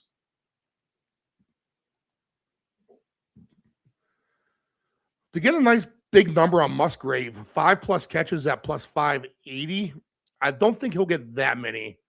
And I don't think I really want to take him for 4 receptions at plus 270. 3 catches is at plus 110. He can get the 3 catches and still get the 50 yards. 26, 28 yards on 1 catch, and then, 11, 12 yards on the other 2. Cole Kmet, alternate receptions today. 3 catches for Kmet at plus 280 is a little more interesting. Because I think that Kmet at least gets 2 targets. Can he get that sneaky third at plus 280 or even that fourth at 7-1? I think because there's so much variance between him and Loveland and you're just not exactly sure if the Bears are going to be successful through the air, period, because of the weather. I think the Green Bay tight end becomes just a little bit more attractive. And I think Musgrave is the one that we add on to this art of making the tickets. So his receiving yards is where we'll go back to focus on. Again, we just need, 1 big long catch and a couple mediocre catches. We'll stick to this 50 yards that we did with Tyler Higbee. But altogether, again, now Higbee is now up from 4-1 to plus 420, our favorite number. So now if we do Higbee for 50 and Musgrave for 50, then we're looking at 30-1. Actually, $10 wins you 302. It's a little bit better than 30-1. $25 will win you 755. I think it's worth a 10 spot anyway, just to have a little bit of tight end fun, one at a time. Again, that's Tyler Higbee for 50, Musgrave for 50. Let's clear them out. Let's just look at the touchdown prop real quick for them both. If we do the touchdown parlay with those 2 guys, Musgrave is at plus 380. I mean, you can't argue that too bad, to be honest. Not having to worry about the yards, just getting the 1 score. You know that the wide receiver is going to be tied up and getting the focus of an already penetratable Bears secondary. And then if we look at the touchdown prop for Mr. Higbee, plus 250 now. So even a little bit better price on him. That's not bad. Musgrave and Higbee. I mean, that's maybe make that a little bit bigger bet if you just want to do the touchdowns. But 25 wins you $395. $50 wins you $790. All right, so that's your tight end angle on the art of making the tickets. Again, in these games that where you have to have it, and it does matter, there are three things that come up as a premium. It's going to be the quarterback running legs and their rushing yards, because they're going to play the let's air it all out there with nothing to lose. We have to have it type of attitude. You got your little screen game with your running backs, which should be, alive every week, but really alive more so in the playoffs. Then, of course, you have your tight end angle. I need to rely on Mr. Dependable here. Go ahead and get me some yards. Let's move the sticks. Get me a first down. And when you're talking about guys like Higbee and Musgrave, those are two guys who can catch the ball downfield, who can get yards after the catch. So to achieve something like 50 yards is not out of the question, really, for either one of them. So maybe play the touchdown angle with them each, and then go ahead and add them on another ticket for 50 yards each. And I'll do you one further, and then we'll bring Nephew Dave on here. If we do Higbee for 50 yards and a touchdown, and maybe this is what I'm going to end up doing to make this ticket a lot more fun, because this is going to be a much, much bigger payday. And we do Luke Musgrave for 50 yards and a touchdown. Then our total payout on this bet of the superfecta here of art of making the tickets, 99-1. So $10 wins you $990. Those two tight ends for a touchdown and 50 yards. $25 wins you $2,475.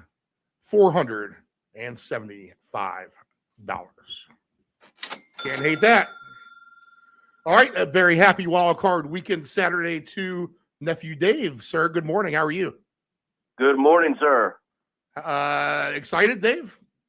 Yeah, it's football, playoff football time. Why not? Definitely excited, man. I love the playoffs. Nephew Dave called me all excited last night, or texted me all excited that he had a big bet alert in which he has Miami against my Indiana Hoosiers. Nephew Dave, that's a tough animal to crack, Dave. You made the bet against Indiana, huh? Yeah, I mean, I think this is going to be a great national championship matchup. I know, Indiana just looks like an absolute machine. But let's not forget, Miami took out the reigning champs. They took out Ohio State. And they've looked good in the playoffs, man. That defense is legit. And I think if the defense comes to play, the offense can score just enough. And what's going to be a really tight game. So I think Miami can pull it out. The one thing they do have is that kid Tony just reminds me so much about Percy Harvin when he played for the Florida Gators and was their game breaker and the difference and winning that national title. Man, that speed, that young speed is hard to duplicate. And that kid is a little gnat when he's running around the field. So I will say they do have a little bit of an X factor involved with Miami. Yes, a good national title game, Dave. I'll be rooting against you. I have Indiana futures galore for them to win it all. So, quite frankly, if you lose your bet, I'll be fine. Yeah, that's okay. If your ticket dies and money's in my pocket, I'll be just okay with that. All right. Couple games today, and then we'll do the full slate tomorrow morning as well.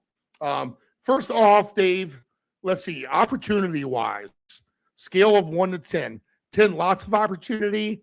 1, not much opportunity. Where does this game sit, or where do these group of games sit on the scale overall with you? I think there's I've got a couple plays right now. I think there's about a 7 worth in opportunity, probably. It's a little bit tricky. Again, we need to be able to apply lessons, guys. You saw it on Christmas. All the underdogs covered when you have these standalone games. We saw it on Thanksgiving with all the overs, right? Except I think that Thursday night Thanksgiving game actually stayed under. The first two games ended up going over. And then, we could get, again, we've had playoff rounds. There was one round not too long ago when we did this show. I want to say it was the divisional round. I went back through the wild card scores the last few years, and it's been about split over under, it looked like. But I think we had that one divisional playoff weekend where like all four games were kind of boring and went under. So be prepared here in the playoffs to, for one, be ready to limit your bankroll in terms of spreading around a lot of bets. All right, because that's when you can get burned, especially if you're doing a bunch of overs. And, be ready to consider plays like unders along the way. One thing I've been told, and it rings true to this day, there's an old adage in sports gambling, and a lot of you listening or tuning in for the first time, this will be the first time that you've heard this. But when you bet an under, you're winning that bet when that game starts. So how do you not like a bet in which you're automatically winning when that game begins, right? So makes a lot of sense. Don't be afraid just because you want to see offense. The more important thing is putting money in your pocket. And when you recognize some unders, then that's what you want to do. And for me today, I'm treading completely cautiously with these overs. I'm not going to lie. I'm going to favor both of the unders in these two games, and the Carolina Ram game, in which we have a line of the Rams minus 10.5. And now we're down to 45.5. So this line has dropped from 46.5, which tells me that money is coming in on the under this morning. Weather, not necessarily the issue that we thought it might be. It looks like we're kind of free and clear from the bad weather. But this is a game in which the Rams completely have an advantage in the trenches on offense and defensive line. If you look at the super metrics and the guys who cover offensive defensive lines for specifics in terms of analytics, this is a complete mismatch for these lines in favor of the Rams. Last time they played, the yardage spoke for itself. The turnovers were the difference in the game, and Matthew Stafford just laying a dud and going across coast and maybe taking these guys for granted was enough to give Carolina the outright upset. Here we are getting a 10.5 points at home. Again, a team that's already beaten the Rams is such a heavy underdog. I'm not going to fall for it. I'm not going to take the points here.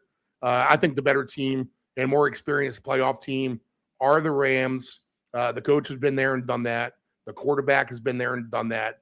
They have plenty of skill positions. They have a lot more skill than Carolina.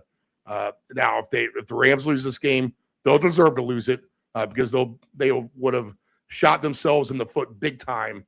But I'm going to trust them to get by Carolina here and cover the spread. In fact, I think they can cover 12.5. I think they might even be able to cover 16.5 on a little bit of an alt line. I'll get a little bit of aggressive on that. I do have a ticket left over from last night. Indiana Hoosiers were minus 9.5, and I had that parlay to the Rams minus 12.5. So I'm going to just move the line a little bit. I'm going to have faith in Stafford and company to get the job done. I think it might be a death by bludgeoning a little bit. I'm part of Kyron Williams as well.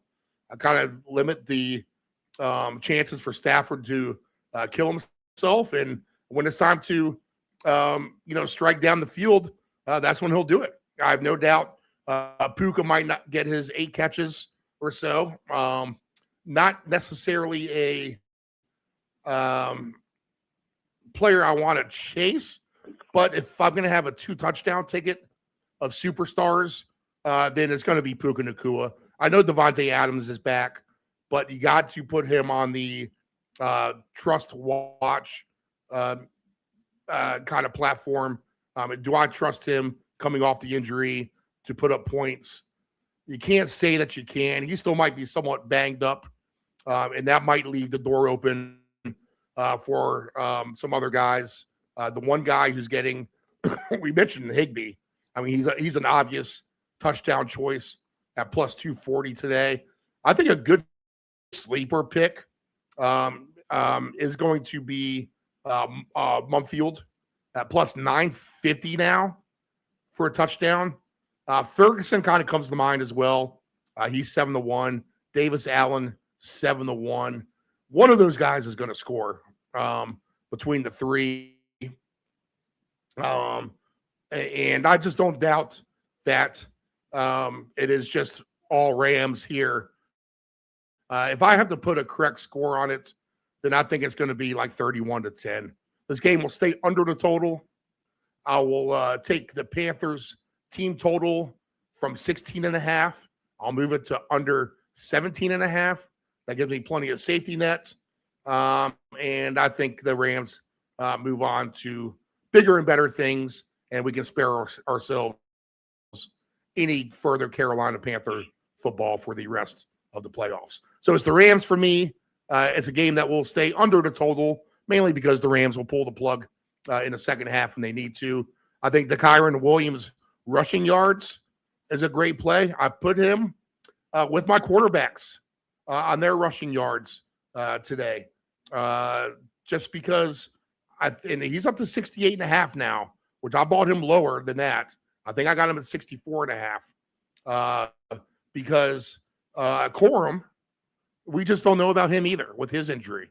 He was pretty banged up the last time I saw him, but I think he looked okay, I guess, when I was watching the games last Sunday. I do believe I saw him out there, but he did get limited action. And Kyren, I've heard that they were going to save him for the playoffs a little bit using Corum more. So maybe we do get the super flex of Kyren Williams today and a big dose of that. So I'll look for some Kyren rushing yards. If he scores 2 touchdowns, I don't doubt that. But I'll take my chances and just throw the everyone's love Nakua on there for a fun ticket of superstars to get 2 tickets along the way. First touchdown of the day. Pick your poison, Kyren or Puka, either one probably. But don't roll out some of these other longer shots. Like I said, Mumfield is a good number. Ferguson, Allen, etc. Too much Rams for me. Too little Panthers for me. So easy bet for me. Rams, and I'll lean under. Nephew Dave, what do you like? Yeah, Steve, I'm right there with you. Yeah, we know that the Panthers did beat the Rams this season, but I just cannot imagine that they're going to let that happen again. This team is just way too good for that, and I think they could certainly be one of the top contenders in the NFC. So I think they're going to come out, as you said, the more experienced team. They're going to be ready, Steve, and I think it's just going to be too much for Carolina. I mean, good job for them getting into the playoffs. It's nice to see them in there. It's been a while for sure. So, kudos on them. Good job getting in. But now you're hitting a buzzsaw pretty much with the Rams. So I've got some stuff going on here. I like the under, Steve. I actually moved it a little bit. So we've got an alt play here of 40.5. Under 40.5 is what I'm thinking there. And I got the Rams minus 9.5. So I think, it's going to be all Rams here. They've got more than enough firepower to get it done. And I think they do. So give me the Rams 9.5 and under 40.5. All right. Again, the sides and totals will not cheat you like a player prop will if you get an injury at the end of the day. You're always alive with a side or a total. I'll add one more to this. You can move the Rams first half. 6.5 is the baseline at minus 113. You can make it minus 5.5 at minus 130 in the first half. And I think that's fair. you can get another full point minus 4.5, minus 140. It's hard to say how that kind of comes into play unless it's 13-9 or something like that, which, that could be the case. So if you want to get a little more frisky, do that. But if we're sitting at something like 13-7 or 20-14, then 5.5 will cover the first half line, even at 6-0, right? They both start slow. So, or 9-3, something like that. So Rams first half minus 5.5 is attractive as well. All right. The first quarter line, are Rams minus 2.5. I'll avoid that. All right, and the night game, certainly. The Bears and the Packers minus 1.5 for Green Bay, 44.5. And this would be your kind of quote unquote system play. The number 7 seed is the favorite on the road here against the number 2 seed, the Bears. So minus 1.5 for Green Bay, 44.5. And let's see here. To me, this is, I don't know. It's just kind of written right there on the wall in front of me that the number 7 seed is a favorite for the reason. If that's the case, give me the favorite on the road here with Green Bay. They are the more experienced playoff team, that's for sure. So they check those boxes. This is the healthiest they're going to be in quite some time. In fact, maybe for the whole season. Minus Parsons, minus Dontavian Wicks. But at least since Thanksgiving anyway, the Packers are going to be in their healthiest position overall. And I know the Bears are a cold weather team, and it's 33 degrees. It's not like this the end of the world. And Caleb has played fine in the colder games, but he's still a California kid at heart. So does that affect him at all? I don't know. I just have more trust in Green Bay right now. I do love the Bears coach, and I think they do give a heavy dose of the run. But I'm just going to trust Green Bay here. And I've heard a lot of love for the over in this game. And both of these teams can be dynamic on offense. So the over at 44.5 does make some sense. It is down a couple of points from earlier in the week. The people are betting on the weather. But it just looks like it's going to be windy. No rain, no sleet. These are cold weather teams who deal with this kind of stuff all the time. But I think I kind of lean, again, under because, these are two teams who are familiar with each other. You feel like there's going to be a feeling out process. There's going to be a lot of running from the get-go with Swift, probably with Jacobs, their backups as well. The Packers will open it up at some point. So will the Bears. But you might see, especially if they're getting 3, 4, 5 yards at a time, this game's staying on the ground. And if that's the case, we're going to stay under the total. I think the better play here, instead of taking the under for the game, 44.5, let's go ahead and take a look at the first half again.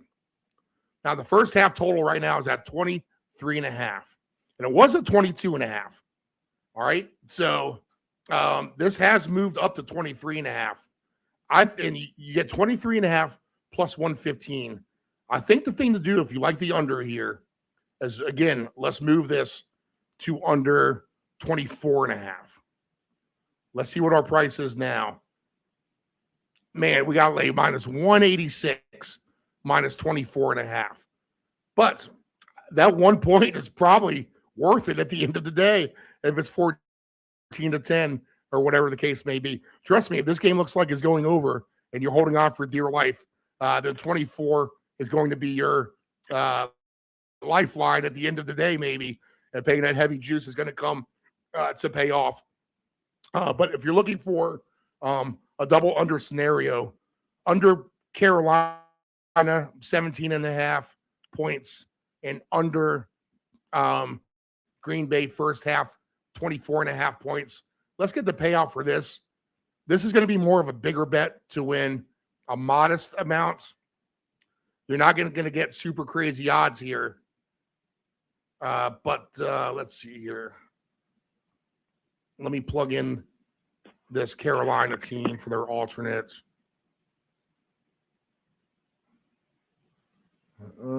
Panthers alternate total under 17.5.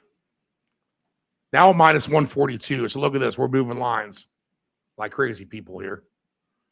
Plus 162. So, you put down $200 to win 324. Really, 324. So your payback would be 524. So that's not the worst thing in the world at the end of the day, to me. Under first half, Green Bay, Chicago. I'd rather play that than for the game itself.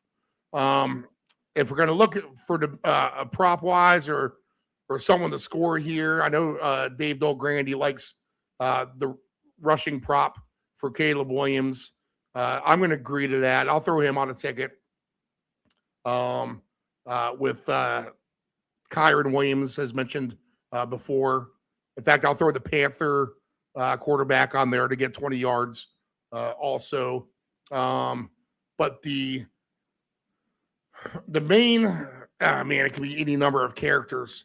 But on my 2 touchdown tickets, give me Jacobs. It's got to be Jacobs at plus 480. Swift is your second most likely candidate, I think, to get 2 touchdowns. I'll look for Green Bay to win this game, and I think that they win this game something by the score of like 24-13 at the end of the day. 24-16, something like that, and we'll stay under the total. All right, Dave, what do you like? Yeah, Steve, this is a great game at the 8 p.m. window. Pretty excited for this one. It's just so hard to call at the moment. I do like the case being made for the Packers, though, being, the little bit more seasoned team in this scenario. But I think the Bears, they're ready for it. I think we get a great divisional wild card playoff game here. I got the Packers at 5.5. And then, Steve, I'm going to go to the flip side of the coin of the double unders here. I actually moved this up to 47.5. So I'm going to go over 47.5 in this game with the Packers minus 5.5. I also like Dobbs in this scenario. If your book, I know mine does, they have a promotional where you can pick the longest touchdown score of the evening, and you get a fat share of bonus bets. I think Dobbs could fit that bill here against the Chicago secondary. So I wouldn't be afraid to put him in as a touchdown scorer, maybe 2, just knowing that, he's probably the most reliable target in my eyes. So I got some props going on with him, Steve. But I think at the end of the day, this is a great game, a great watch at night. And we got 2 teams that can definitely put up a couple points. So give me over 47.5 in this game and the Packers to pull it out by 6.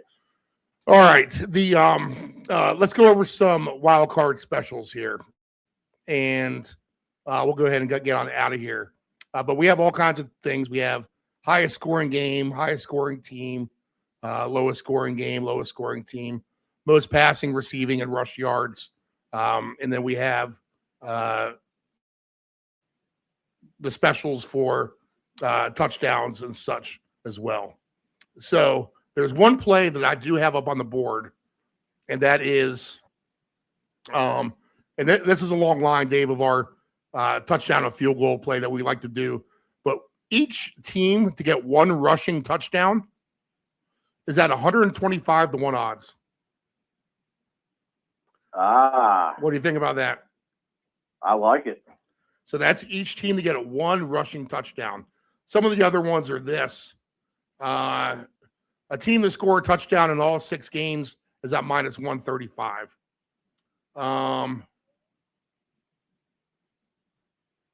Let's see here. Each team to have 1 passing touchdown in all 6 games is at plus 440. I think you might get a better odds if you just parlay all the quarterbacks together over a half a touchdown. So try that out first. Each team to score a field goal in all 6 games is plus 550. The higher odds stuff is this. We mentioned again, and I played this 125-1. I took each team for 1 rushing touchdown. Each team for 2 passing touchdowns, which is interesting, is 300-1. Each team to have 3 touchdowns in a game all weekend long is 300-1. I mean, you're asking that to be super over in every game, to be honest. And each team to score 2 field goals in every wild card game is at 300-1, which that's kind of half interesting as well. Each team to get 2 field goals, to be honest. The specials. Yeah, that's a fun one. The most passing yards, Dave. Who's the quarterback that you would trust? I'm just going to kind of stick to what I know. Drake May plus 650 would be interesting to me, and Josh Allen at 9-1 would be interesting to me. So how about you? Anyone for most passing yards for you? I can definitely see those. But I think I would have to go against Carolina and Matthew Stafford. Stafford is at plus 360 for the most passing yards. He is the favorite. Okay, how about most receiving yards? There's any number of guys could get this. This is a hard one. I'll give you one that's way under the radar here. And what if he catches a couple of screen passes and just takes it far against a bad 49er defense? And I'm talking about Saquon Barkley. What if he has something like 2 70-yard screen passes to the end zone or something crazy like that? Or, get 6 catches for 125, 130 yards. Saquon Barkley is 400-1 to be the leading receiver over the weekend. So I'm going to take a shot with him on that. Anyone in mind for you, Dave? That is a tough category there for receiving. Man, let me see here. I mean, so if you like Stafford, then obviously Puka's plus 350. He's the favorite. Yeah, him or Adams. I think Adams could go for 2 touchdowns today. I know that's not the receiving yards. 19-1 for Adams.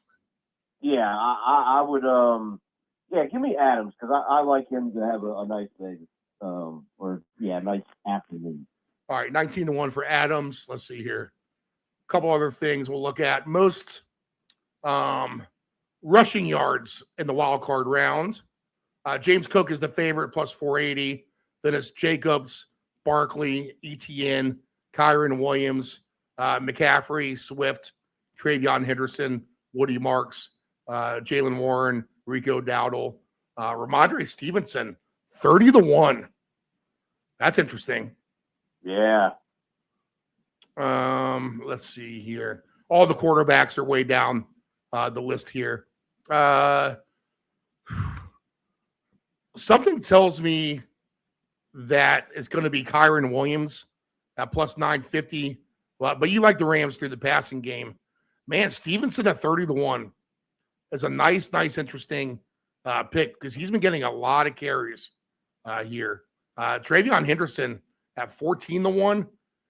I feel like the alpha dog is Stevenson a little bit. Now, they'll counterfeit each other. So you never know. Another interesting one, I mean, Jalen Hurts at 50-1. What if he just decides to run it all day long? Right. Because he can. 81 to you on this list? What is that, rushing? Yeah. Yeah, that's oh man, that is so saturated. It feels like. Give me. I like your Stevenson call, but I don't. Maybe Jacobs though. Yeah, the Bears. I think he's not the worst, to be honest.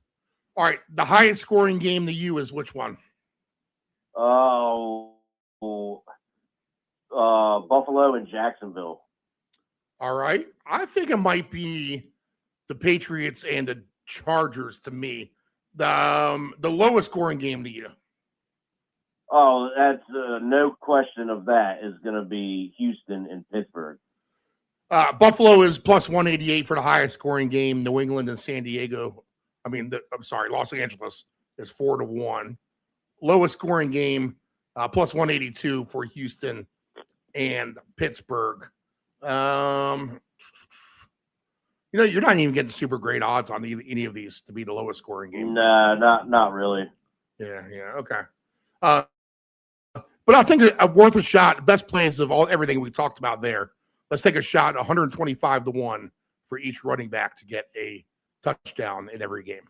How about that? I like it. One running touchdown per team every game. Okay. All right, it's 12:15. You got about 4 hours or so to kick off. So, do whatever you got to do for this afternoon. Don't blow your bankroll on college basketball if you can help it. If you got some chores to do, go to Costco.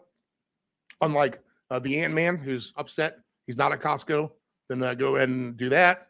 If you're going to smoke some meat on the good old egg grill, like Nephew Dave probably is going to do, then you got plenty of time for that.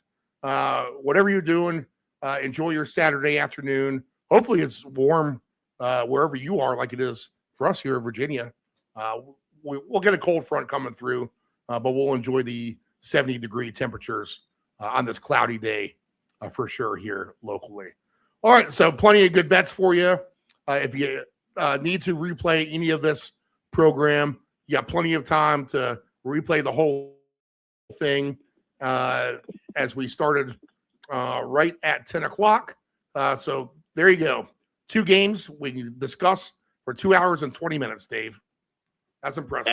Steve, that's just what we do. We find it, we take our time, and we execute. All right, and we'll try to cash flow everyone's pockets. Good luck to you guys today. Hopefully this Saturday will be a little bit better than our last couple of Saturday shows. I mean, we kind of came out looking like dipsticks last week, right? 2 super under games with no excitement whatsoever. Right. But we told you that could happen. And again, we're telling you that could happen again today. Play both sides. Don't be afraid to play all unders and all overs, just in case the first game ends up being 38-31. You have some sort of an super over ticket still alive. And that's the beauty of it. I mean, you can take 5 teams, take their alternates super under, alternates super over, and invest $15, and that's it. And you're covering both sides of the aisle. You can turn that $15 into $6,000, $7,000, $8,000 today on the super, or through the weekend on the super overs or unders. Not the worst thing in the world to play both sides. If you want to do that with the favorites and the underdogs as well, be my guest. It doesn't hurt to play both sides of the aisle. You're priced in, as they say. So if either or happens, you may be covered. All right, Dave, we'll talk to you tomorrow. All right, sounds good. All right, guys, we'll go ahead and get on out of here. Again, this is the Round Robin here on the Deep End Broadcasting Network. Click and subscribe to our YouTube channel, Deep End Broadcasting.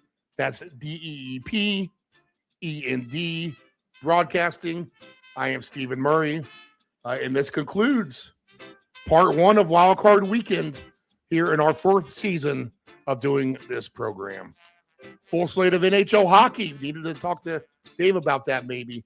But go ahead and do a little midday hockey parlay before we get these games started. All right, guys, good luck.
Hey, I spent all my money on football. I gotta send you 50 to get 50 back. I want to play an NHL ticket, man. We're red hot. You gotta play that. All right. So I'll Venmo you here in a second.